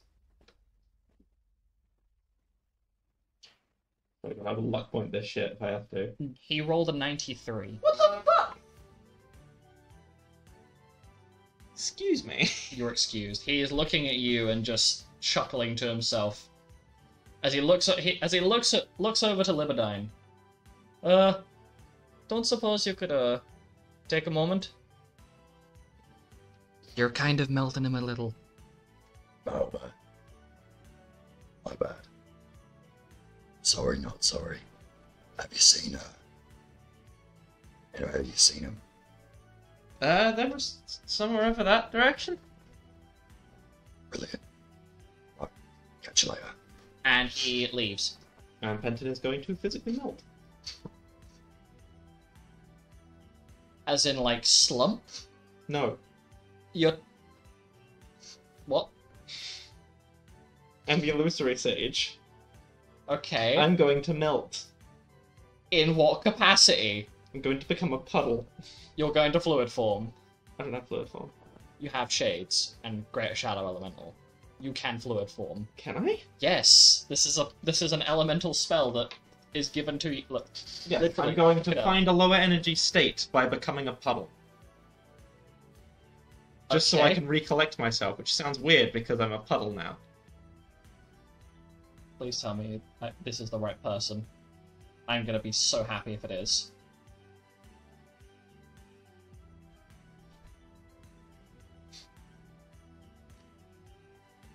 Oh my god, it is. Nolan is going to pull an orb out of his pocket, tap it, and essentially your liquid form basically starts magnetizing to the orb, as it's an orb of control water. Oh shit. So you are magnetized to this orb. Dispel.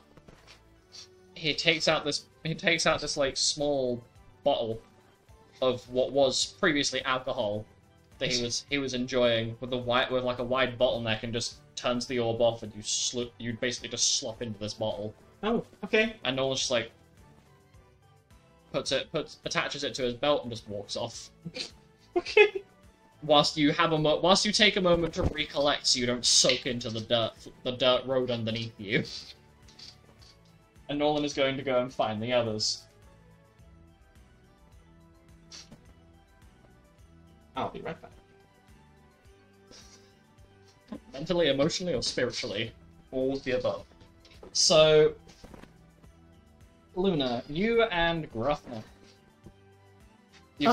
You've finished picking at the charcuterie boards. You've walked off with like 4 of them each Yeah. for later. And you hear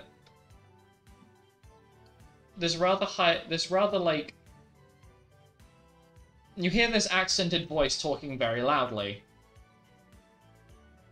Oh, come on! What do you mean? That was perfectly fair. Cersei, tell him. Tell him this is bullshit. What were you expecting?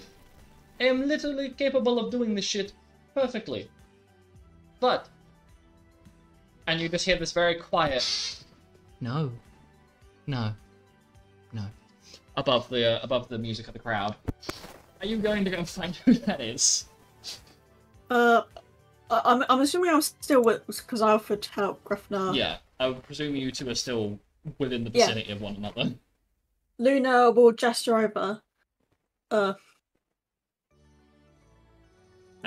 where the voices are. Yeah.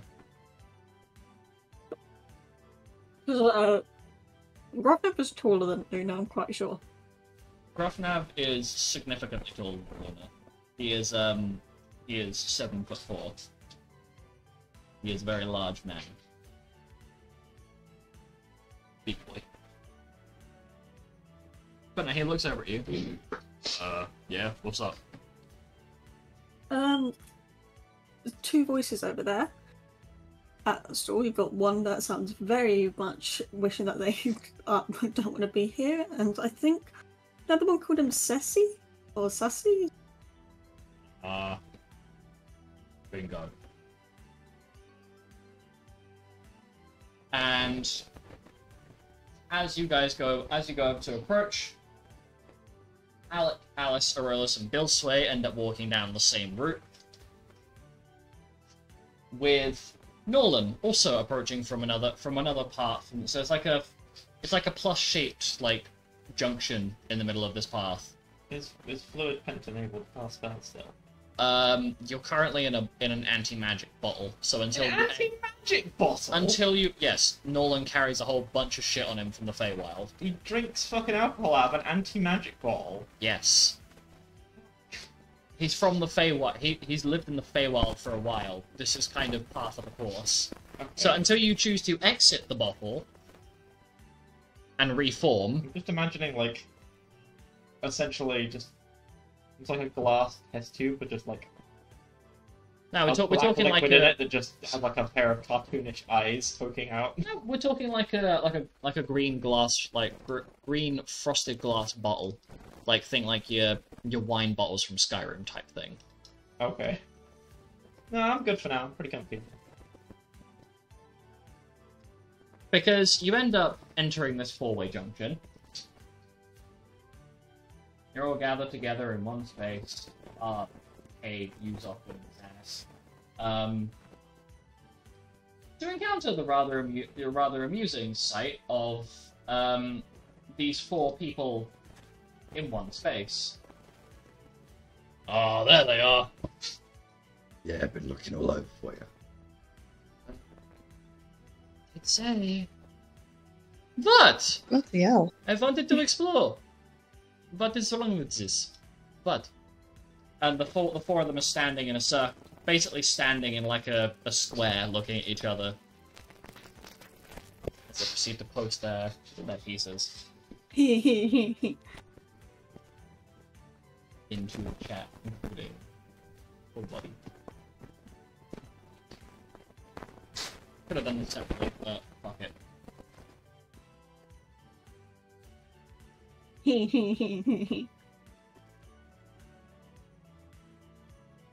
Rory says the puddle.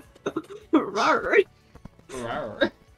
So the four of them are currently standing and kind of having a back and forth, rumbling between them.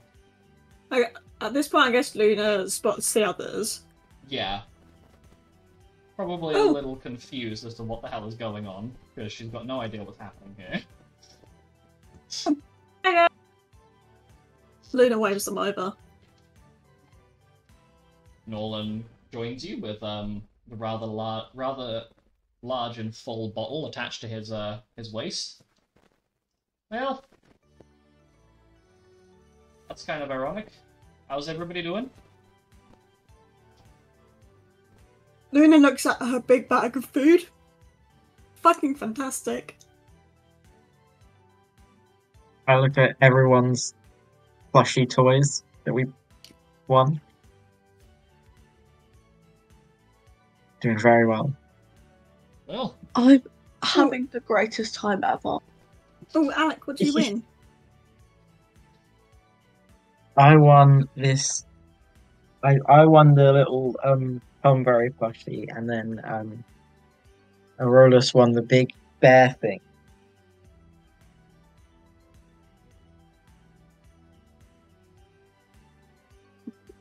shut the fuck up.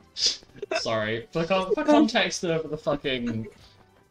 For the context of the lovely listeners / viewers, our lovely Mr. Oleno just put a fucking... National Geographic video as well. A National Geographic of somebody fucking swirling water in a cup. Fucking... Also, I should give context. Whilst the rest of you are chit-chatting and Nolan's listening, he's put his thumb over the top of the bottle. Okay. No oxygen for you. Do we know where Penton is? No. You don't Hey, care. Unless you're where's going Penton, guys? to... do you want to roll an Arcana check, Alec? Because I imagine that you would probably pick up on this the fastest. Sure. Since you are... Oh, It's an anti-magic I rolled bottle, really isn't it? bad, but Sorry, why friend, am I I'm rolling not so helping shit? you. It's a natural 3, so that's 83.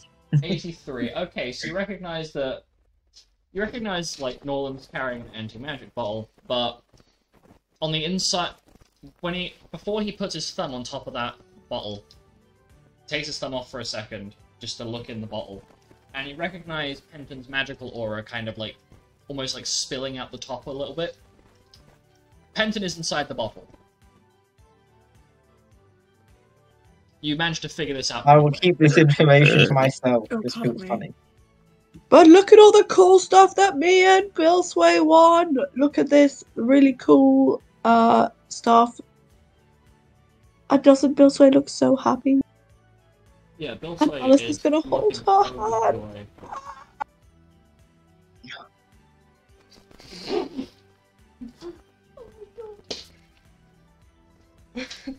My disappointment is immeasurable. This is the fact that you stopped dead and I just saw in the corner of my eye you face palm. Yes. I'm not gonna Continue. quote that. I'm not gonna quote that, but you will... You weren't the only one who face palmed. Good. I live I for didn't. those moments. I realize. So, as you guys are sharing and reveling in your collective victories of food, plushies, Oh, Alec. Mm-hmm. Gesturing over to the four Gruffner, Libidine. I met I met Gruffner here. Gruffnuff here. what the four boys are having a very heated debate. I don't want to call it an argument, but they're having a very heated debate amongst themselves. They have just not acknowledged your presence right now. It seems I that Libidine and Gruffnav are currently reprimanding Galgan for basically wandering off and dragging Cessna with him. After a little bit, they stop. And Gruffnav turns back round to you, Luna. Like, a couple of moments after you acknowledge him. Like, oh yeah, I met him. Oh, yeah, sorry. I'm just, making sure that fucking tall little shit over here is, gonna behave himself. Pleasure to meet you all. So good. Name's Gruff now. I'm the, well, I don't want to call myself the brains of the operation, but I'm the second oldest. You wouldn't believe it, but Mr. Twat Nose McGee over there is the oldest one. And he points, basically like gestures with a closed fist and pointed out thumb to Galgan. And it takes a second for you to process the fact that, despite the fact that Galgan is acting like a little shit, he is the oldest of the four of them. And it takes a second to process. Yeah, Yeah, seems legit. yeah, Apple don't fall far from the tree with this one. Anyway, this is Galgan. Why, hello. This is quite a pleasure. And he's going to do a little like courtesy / bow type thing. This is Lupine.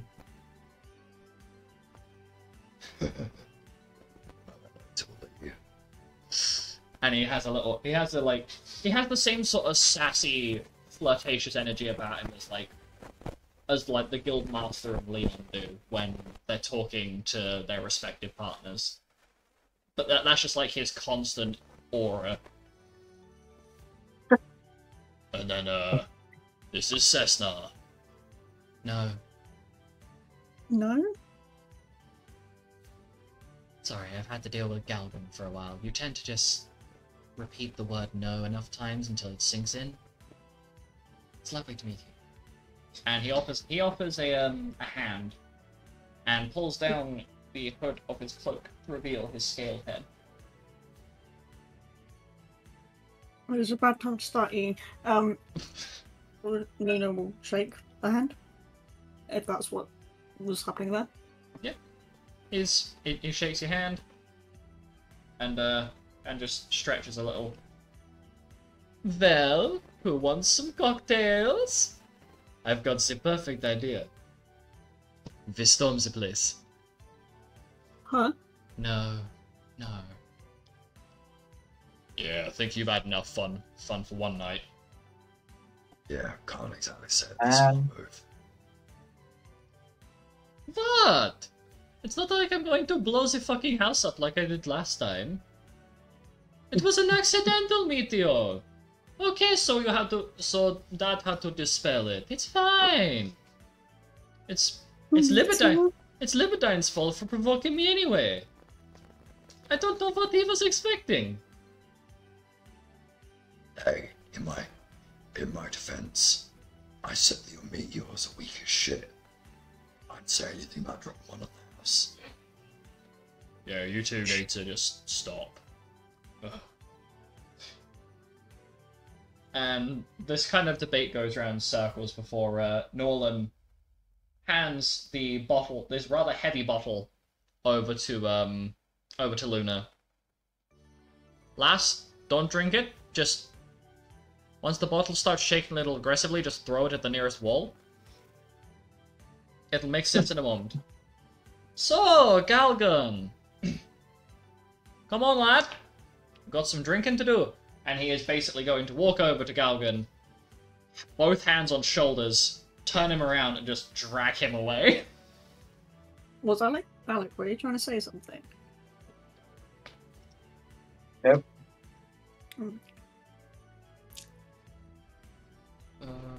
Is my mic doing weird things? I thought you were trying to say something. Okie dokie. So, Nolan has left with Gruffnav. Well, not Gruffnav, with Nolan Galgan. give me to? Galgan. Who did Nolan give me to? Me. Luna currently Me. has the corked bottle that contains you within it. If you would Has like it been to. outwardly revealed that it's me, or is it No. just Alec that knows? It's I just know. Alec who knows, who is choosing not to say anything. Everyone else sees every now and again he'll look at the bottle and then just laugh a bit and then look away. Aurelus looks confused. Libidine walks up to Yep. Libidine is going to walk up to Luna. Say, don't suppose you know any good place to get drinks? You're a little parched. Sure. I think I know a few places. Well, lead the way then. Luna will lead, but yeah. So you head off to like With the Penton bottle in hand. and along the way, okay. Along the way, you find where Norlan and Galgan have gone, because you can hear them laughing up a storm in one of these taverns. And along the way, Libidine, you can hear Libidine and Gruff now talking, as you can roughly make out the conversation. I'm going to describe this mainly from Luna's POV, because she can, like, your passive perception's high enough, you can probably hear the whole fucking conversation if you chose to. Libidine is debating asking to just take a sip of the bottle that you've got, that Nolan gave you, because he is completely unaware of what its contents are, as are you. The only person here who knows what's in it is Alec. And Nolan, who's currently several drinks in at the bar across the road from you. Well, you can't just ask for that. Oh, come on, what's wrong with it? I mean, I guess you can go and ask, but it's not a smart idea. Hey, Luna. Hmm? Can I have a swig of what's in that bottle? I don't know. I don't even know what's in it, to be honest. No, am I there? Yes. No, don't drink it, don't drink it, don't drink it. What? Alec? What's that? Just... Libidine is going to approach Luna. I mean... I want to take it before he can get to it. You would have to roll a sleight of hand check, and I'm imagining you are going to have to Okie beat dokie. Luna's dex, minimum. Because I imagine Luna's probably got quite the firm grip on this bottle. Because you're trying to figure out what this bottle... Like, hey, Alec, what's this bottle? And then he tries to lunge for it. It's like, no. Tell me what's in the bottle first. Come on, big number. Oh, that is quite a big number. Am I rolling? 98. Yeah. Can the fucking bottle mug Alec? No. Damn. It's an anti-magic bottle. Shit. What am I rolling? Dex. So you can roll a That's dex right. check, or you can roll a strength check, whichever one's higher. 'Cause Well, you're gonna be... let's be honest here. If it's either way, because it's a sleight of hand check, it's not. Last I checked, my dex mod of 27 or my strength mod of 22 is not going to be that 98.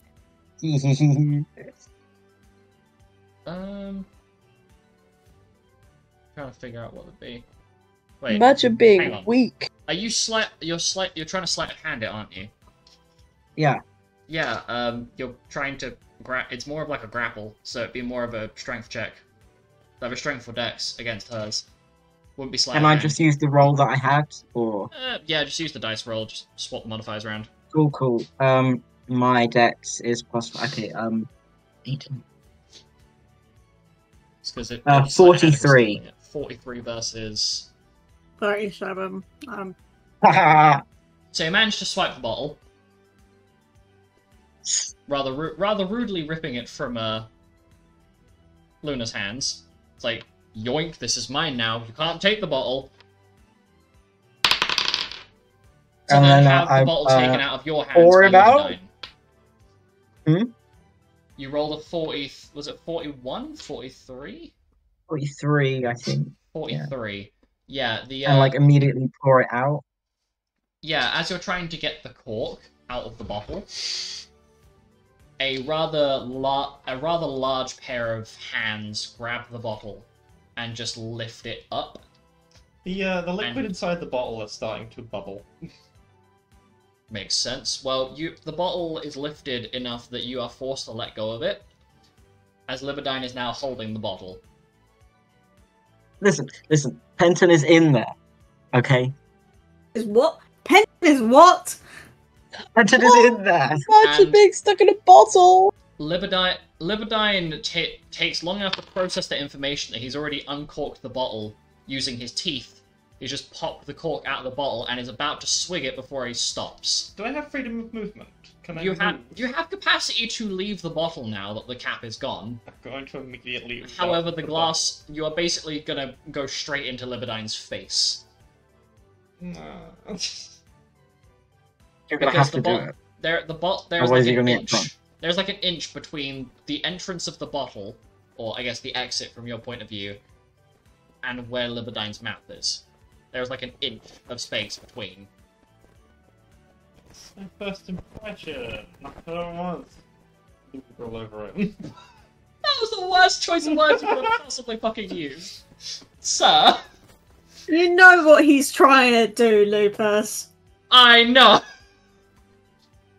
I'm fucking poor choice of words, sir. Fucking, oh, my brain needs a second. Excellent choice of words. Libidine looks a little startled. Wait, you mean? A black and white rabbit folk. Oh, And you can quietly hear from you can quietly hear Cessna chuckling to himself from the back from the back of the group.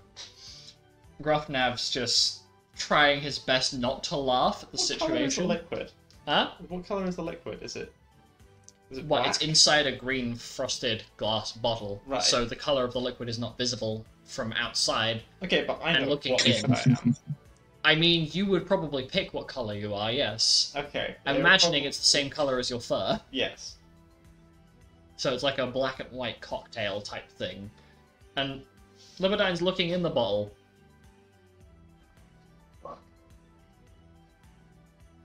what? And he- Bubble. Just, Is it away from his face now? yeah, he moves it away, he's looking at... As soon as it's away from his face, I'm gonna come out of the bottle. Hey, wait a minute. It takes him a second to process the fact that it's not his drink trying to escape him, it's Penton getting out the bottle, so... And I'm going to reform instead of being a puddle. Libidine looks very confused. Gruffnav has burst out laughing, and Cessna is quite literally on the floor rolling with laughter. That was close. It was What would have close. So happened dumb. if he drank you? What would have ended? You would be Possibly. urine. Depends on if I I depends mean, on if I get digested, really, doesn't it? I guess Penton, if come you back would have out, been I mean, I have pissed. freedom of movement. you would have freedom of movement, So so I just ooze out of his mouth. you could Oh yeah, my he would God. basically just dribble you back out. That would be Awkward. strange. I Yeah. don't even want to think Not about the best that. way to Oh, start, mate. no, okay, what was my first thought? That'd be a wild way to kill someone, fuck's sake. Aha, I have fluid formed you and baked you into a cake, and now I shall eat you. That'd be really fucking awkward. Anyway, This is really fucking awkward. So you know, it's so yeah, I mean, it's only awkward for you because you were the one that nearly just got slippity slurped on like a forbidden How dark is milkshake. it? But you know, How dark is it? huh? How dark is it? It's like mid-evening, Okay. so the dark clouds are kind of rolled away, but the sun started going down, so it's like As soon 5 as PM? I am, as soon as I am out of the bottle, I'm going to mislead and run the fuck away. Penton. what direction are you running? What are you running away? Because this is really awkward. What direction are you fleeing? Northeast. So you run into a wall. Ha ha ha ha! So Penton, so you see the illusory Penton just standing there, looking awkward and flustered, and you hear these footsteps moving away, and then you just see this puff of dust off by one of the corner joints It's of the wall. fine. I have long enough to pick myself up and find an alley to run down. And as you do so, You pick a route to go.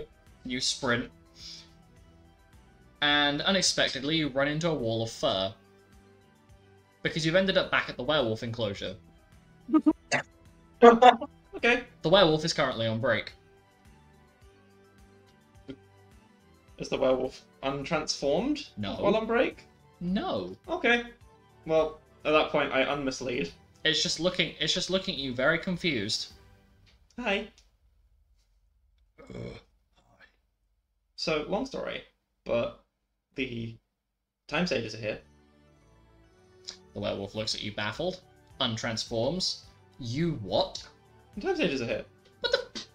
When? And one of them's like really hot, and I don't know what to do, and I became a puddle, and then I was in a bottle, and then I nearly drunk me, and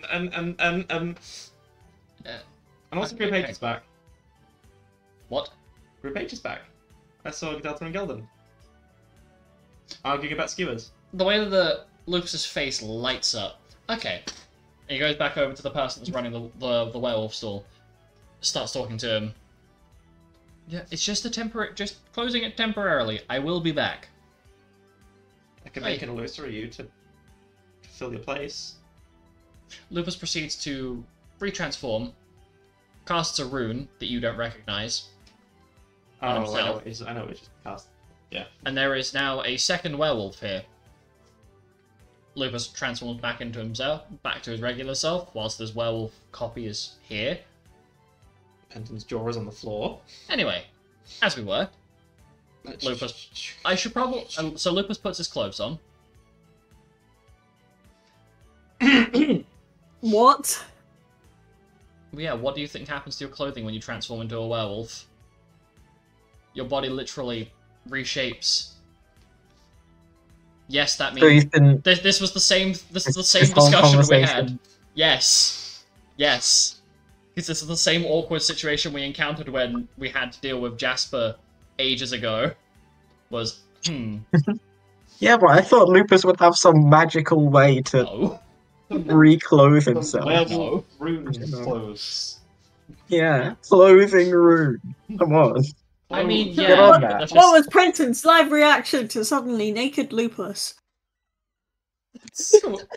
I don't know if that came through the mic, but that was the most, pathetic sounding squeak I've ever fucking heard. I don't think it's the first time you've seen naked Lupus. No. I mean, it's no. not. But it's still But- fucking hilarious. I'm Anyway. freaked about the rune he just used to duplicate himself like that. Anyway, as Lupus finishes basically re-strapping his chest plate back. Well, we're going back. Yeah, we're going back. You're doing the talking. We're going back. Fucking hopeless. And so you end up. The rest of the party. You've ended up going into a bar after Nolan has basically drunkenly walked out of the building and hollered you all in.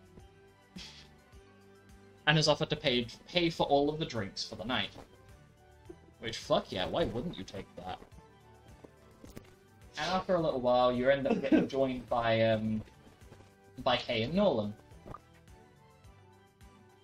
Hey, and Nolan? Hang on a second, Nolan was already here. Nolan Da, da, da. Nolan had wandered off somewhere, Oh. if memory serves correct. Oh, wait, no, yeah, because No, Nolan had wandered Nolan's off paid with for our Galgan. drink. Yeah, because Nolan had wandered off with Galgan, so that he's already I'm a moron.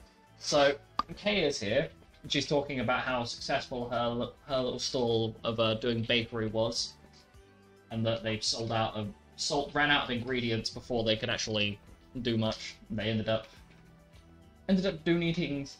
preparing to donate some of the profits off, but she's really happy with the fact that people liked her cooking.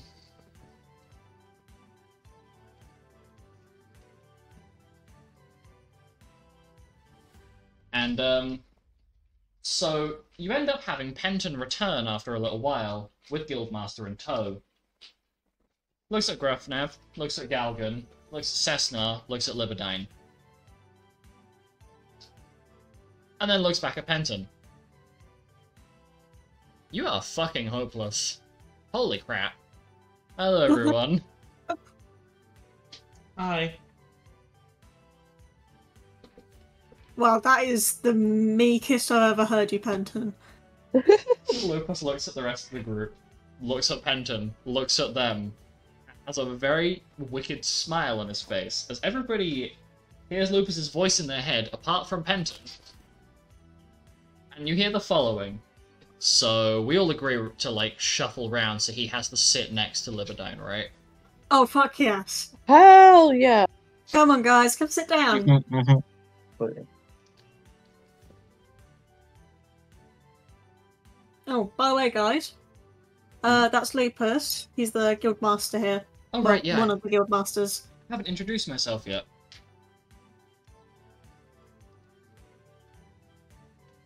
And this is Bill Sway. I love her. Ah, yes, Vilsway. Pleasure to meet you. And her and Lupus have a brief chit-chat as everybody's shuffling around. And Alice, you briefly overhear the possible mention of Vilsway being invited to join the guild at some point, when she's completed her training. As a hypothetical option. Annette, Penton, you notice everybody is shuffled, so you can go and sit down. Because imagining this is like a big booth that you guys have joined in. Mm-hmm. Probably a very big room. Yeah, it's like one of the like larger party-sized booths towards the back of the pub. And everybody has shuffled along, so you can take a seat. The only problem is, it's directly next to Liberdine.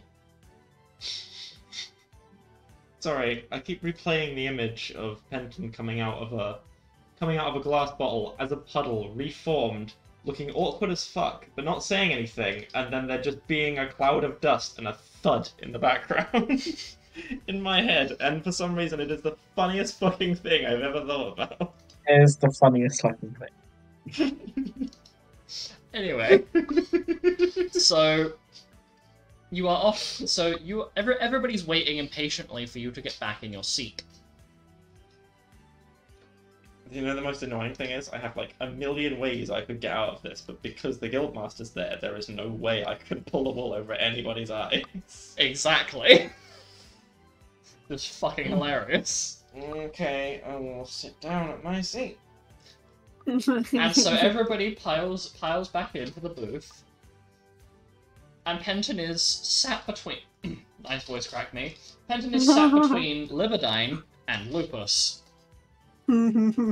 He is sat directly in the middle, and everybody else around the table is sitting there with various levels of smile on their face. Because Penton... I'm imagining Penton's looking quite meek right now. Yes. And very sheepish. Yes. Incredibly so. And so Lupus is like talking to everyone about like, so what did you get up to? Like, you know, obviously there's still a fair bit of the night left, but you know, what people have been doing, how they've been entertaining themselves. Lupus decides to share with you all about the werewolf petting stall. And the fact that because none of the other Lycan guild members are back yet, that Lupus has had to stand in for this year. So you'll get basically Lupus decides to replay an image through your minds of basically Lupus basically being a huge fucking werewolf, and then specifically the point where Nolan and Penton came in. So so Nolan gets a little bit embarrassed as his oh my god it's so fluffy I'm going to die situation. So Nolan gets a little bit flustered at that. And that is when the first of many selections of pitchers containing various alcoholic and non-alcoholic beverages arrive at your table. None of them containing rabbits. Hmm? None of them containing rabbits. One of them is a... as far as we know. the irony being, one of them is a black and white coloured cocktail. Now, whenever you go to take a swig of your favourite drink, you're going to think twice and look inside and think, Is that Penton? is this just a drink? And And so you'll think of me. there are various different pitchers of fruity cocktails, some more harsher. A bottle of moon grape whiskey is brought to the table that Lupus immediately swipes. well, this is mine. I'm gonna let you guys have fun with the other drinks, but I'm quite partial to this stuff. It's very fruity. And Lupus pours a little into a shot glass and slides it round the table for everyone to try. And it is very much like almost has like a blackberry taste to it. Quite sharp, quite strong, but surprisingly nice. Like, if you've ever had like really spicy food, it like warms up your whole face a little bit. And so you end up having a little bit of a laugh, and at one point, Lucas decides to get a little payback on Penton. Payback? What did I do? As he's like, oh, it's your turn for Penton. Hey, do you mind shuffling over a little bit? I'm just gonna make a little bit more room, because it looks like, poor Luna over there looks squished in. Come on, shuffle over a bit. Sure. Shuffles over a little bit. And Lucas keeps doing that, and so Luna's got enough room to, you know, comfortably, like, move her wings a little bit, stretch them out. She was perfectly comfortable to begin with, just to clarify. Like, you have plenty of space to get comfortable. So Galgan spreads his wings a little, and he's having some rather nice conversation with you, Luna.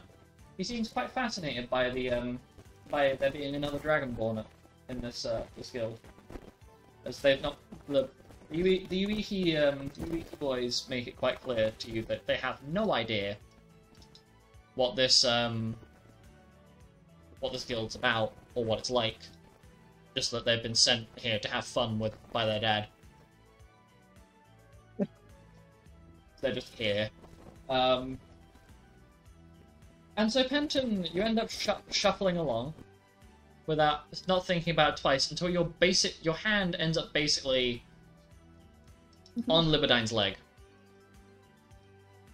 And then you realize what has been pulled on you as Lupus proceeds to immediately shuffle up to take the empty space where you were previously sitting, so you're basically squished between the two of them now.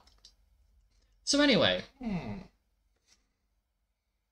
Alec, you look like you want to ask something. I'm doing his best impression of a fucking Minecraft villager. Sounds more like Alistair from Has Been. Anyway. Do I recognize any of them at all, even in the slightest? You're vaguely familiar with a couple of them, though you're the most familiar with Cessna, as he's the one that is going to be basically standing in for the village elder once he's had his time. Because you and he, I believe, are roughly the same age. Alex, like 27? Question mark? Am I thinking? No, 22. 22. Okay, I'm thinking of. He's 2. Yeah, he's 2 years old. I'm getting ages mixed up in my head. He's an incredibly large 2-year-old. That's what happens when you get into time magic. Time magic. Time magic is 6 months old, and here I am. You've been Benjamin Buttoning for the last 20 years. I mean, it does say. It does specify you revert back to the prime of your prime. So maybe that has happened to somebody. You never know. Oh, now I'm gonna have to fucking. The sad person at their prime is at like 2 years old. Yeah. Yeah, everything was downhill from there. Yeah. So real. Anyway, there is so much that I could deconstruct from that. But no, there is a 6-year age difference between you and Cessna, as he is 28, and so the two of you are relatively familiar with one another. As whilst you were learning chronomancy, he would have been learning in a bit more detail at the same time. As Banga are not naturally the smartest things on the planet. They have a negative to intelligence out the gate. So nice. Cessna was held back a little bit to basically put more effort, basically double down on making sure he learned it properly the first time around. But no, you are quite familiar with Cessnar of all people. The other three, yeah, no, you have no idea who, You're not really familiar with Lupine. And then Galgun and Grufnav, like, you've maybe seen them once or twice. But Cessnar will be the one you're most familiar with. Ooh. Oh. Do any of you guys recognize me at all? So I'm from Ishtar too. Well, I cannot say that your faces are recognizable, no. As Galgun is kind of like wobbling a little bit back and forth in his chair. So you do remind me of someone.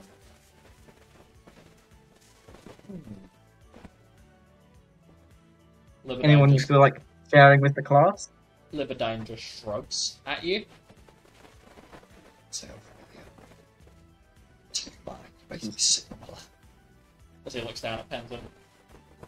And they have a choice. There's a little back and forth of debate between the two of them. Well, it's my fault. Ask him to move, and Luke is just sitting there smiling, completely ignoring the protesting rabbit men to his left, to his right. They're both like, "Can you move along?" No. Why would I do that? That's stupid. Grufnav looks at you and seems to have a faint bit of recognition, but doesn't seem like it's like he's trying to recall it off the top of his head. Cessnar, however, well, you do strike me as familiar. You're the Emil boy, right?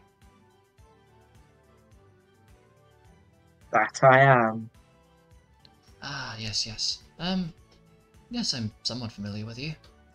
Why, was there, anything in particular? Nah, I was just wondering. Oh, well... I mean, didn't really talk to anyone when I was there, so just wondered if anyone there recognized or remembered. Yeah, I mean, there are a fair few people there that were wondering where you'd wandered off to after a while. I think the village elder has, basically said that you went off adventuring. And then after the recent, revelations, a fair few people, were, what's the word? A little flabbergasted, one might say. Oh, so people it's known about in the town now. It is now, yes. What happened?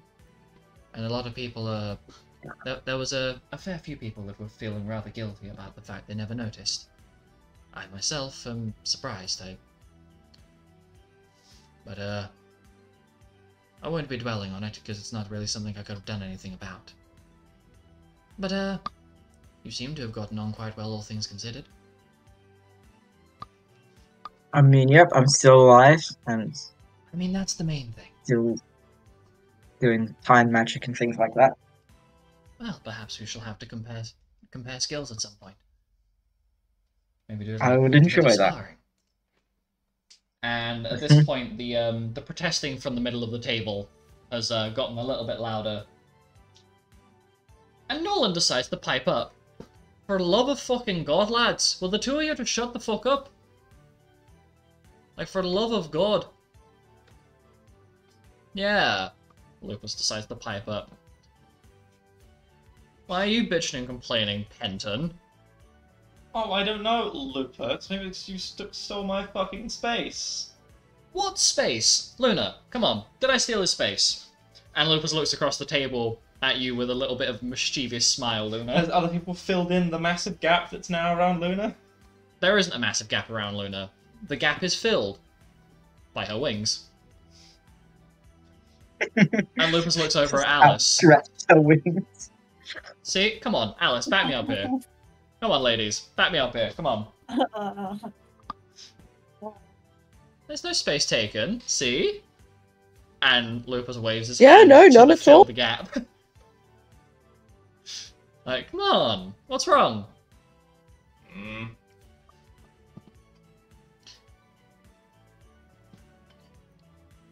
And then Lupus turns his head on a slight swivel towards Penton.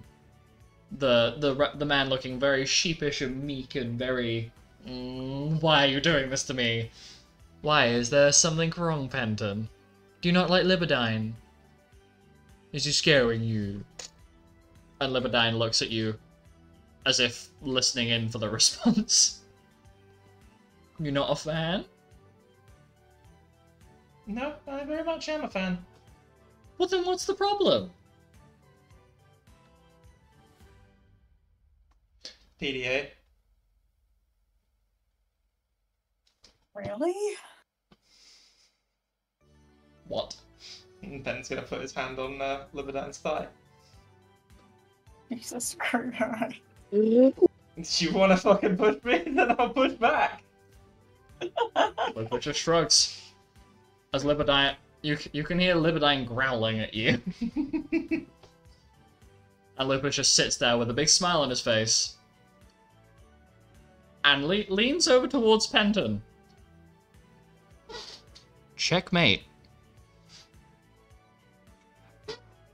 As you are lifted up and basically sat sideways now on Libidine's leg. So you are like facing away. Wow. What? Who's lifting me? Libidine just put you basically sat you Oh on my his leg, god. facing away from him. There is nothing questionable about this. He just sat you down on his leg, so you have leg room on the like cushion where you were previously sitting. There you just thought. There you just thought. Space. Yeah. Yeah, I do.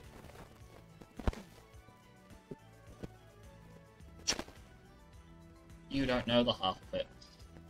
So, for the next few hours, you share drinks, you talk, like you're sharing these pictures. Lupus's pet. Lupus has completely vetoed Norland, and so and is paying for it. So you guys are basically getting drinks on the Guildmaster, and you share. Say no. Hmm? I would never say no. Hell yeah. And so all of this, like, you're sharing stories about, like, your adventures, because the Yuiki boys are curious as to what these heirlooms are like. And it seems like the further on the night goes, the more, like, personal some of these interactions are becoming.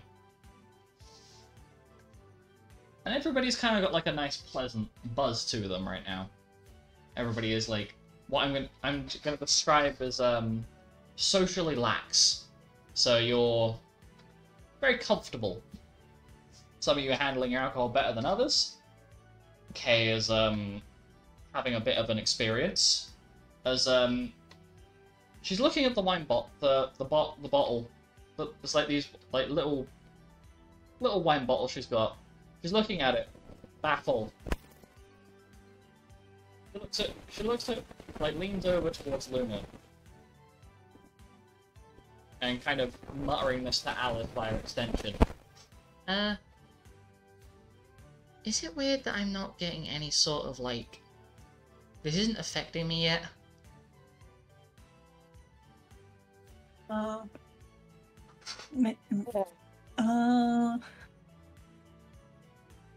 Maybe being a white sage just does something to your system? I don't know. At the moment you point that to her, it suddenly makes sense to her.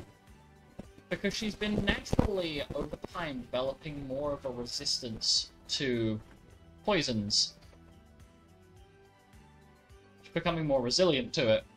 Which means that she's developed, naturally over time, as her white sage powers have grown, she's naturally developed more and more of an alcohol tolerance. So it has absolutely zero effect on her at all.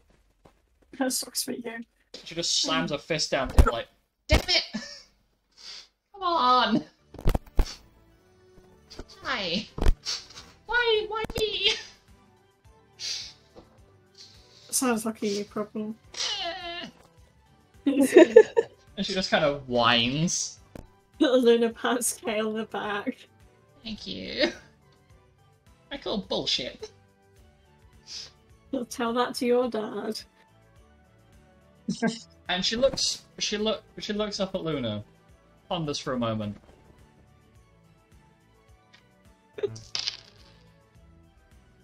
And as Lilac enters the building, Oh my god. he is completely confused as to why he just hears Kay's voice going, "Dad, you're a bastard!" from across the building. Luna bursts out into laughter at that. And the two of you are absolutely pissing yourselves laughing, as Lilac is looking around, very confused, and then shuffling in behind him, going and sitting at one of the other booths. Oddly enough, Gareth, Edith, and Kazaroth. The four of them are sitting at a booth further, like the other side of the building from you, sharing drinks and talking amongst each other. Kazaroth is you can kind of see, like, I think this will, yeah, just between Luna and Kay, you've got like the perfect view of their stall from where you are. And you get the amusing sight of like Gareth and Kazaroth like trying to one up each other. As to being like, ah, like Gareth, like, it seems like Gareth says something really sweet to Edith, and then Kazaroth like has what I'm gonna call a dadism moment. And it's like, yeah? Really now? Well.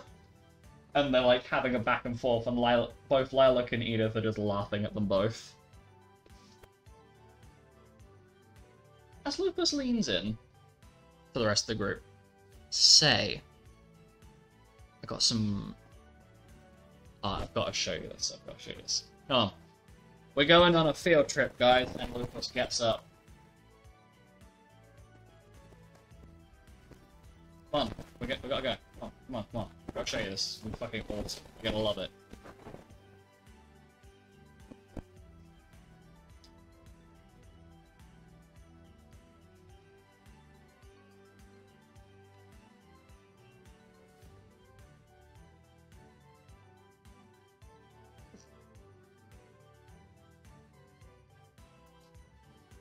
I guess like hop off of Lunamon's leg and Ah. get ready to go.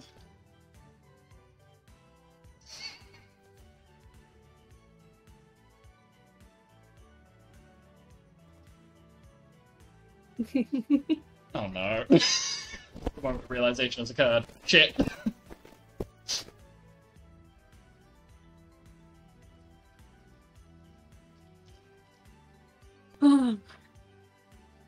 So, as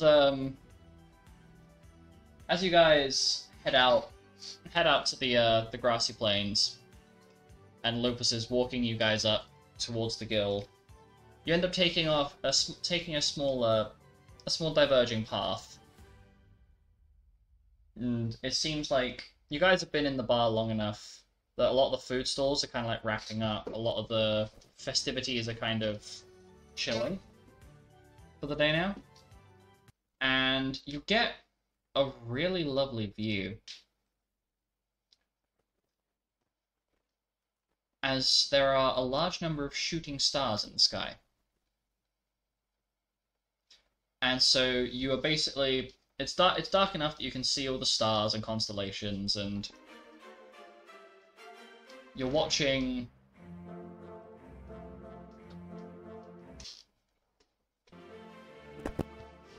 all the stars fall, and you can hear from inside the building this very pleasant, like almost ballroom-like music that you recognize as you've been around it long enough. You recognize that Norik and Carmina are playing a duet together that's giving like it's almost got like a ballroom music energy to it as you're watching these stars. Just the two of us. I like a pass, sure. Yes. You and I, or me and me. And you're there too, Carmina. But you get to watch the stars in the sky, And Lupus is showing. Lupus is kind of just waving at some of the constellations for you to look at. And then he points at one, is like, and that one up there. If you watch that one on the Black Moon, you can see Phoenix going to meet her boyfriend. It's great. It's really funny to watch. It'll make sense when in a few years' time. But no, look at how pretty it is! And he just kind of flops onto the What grass. happens on the Black Moon? You'll find out. If you end up staying with the guild after all of this bullshit's said and done, you'll find out. Do I need to be scared? I mean, seeing the way you're looking at Lupine, probably not.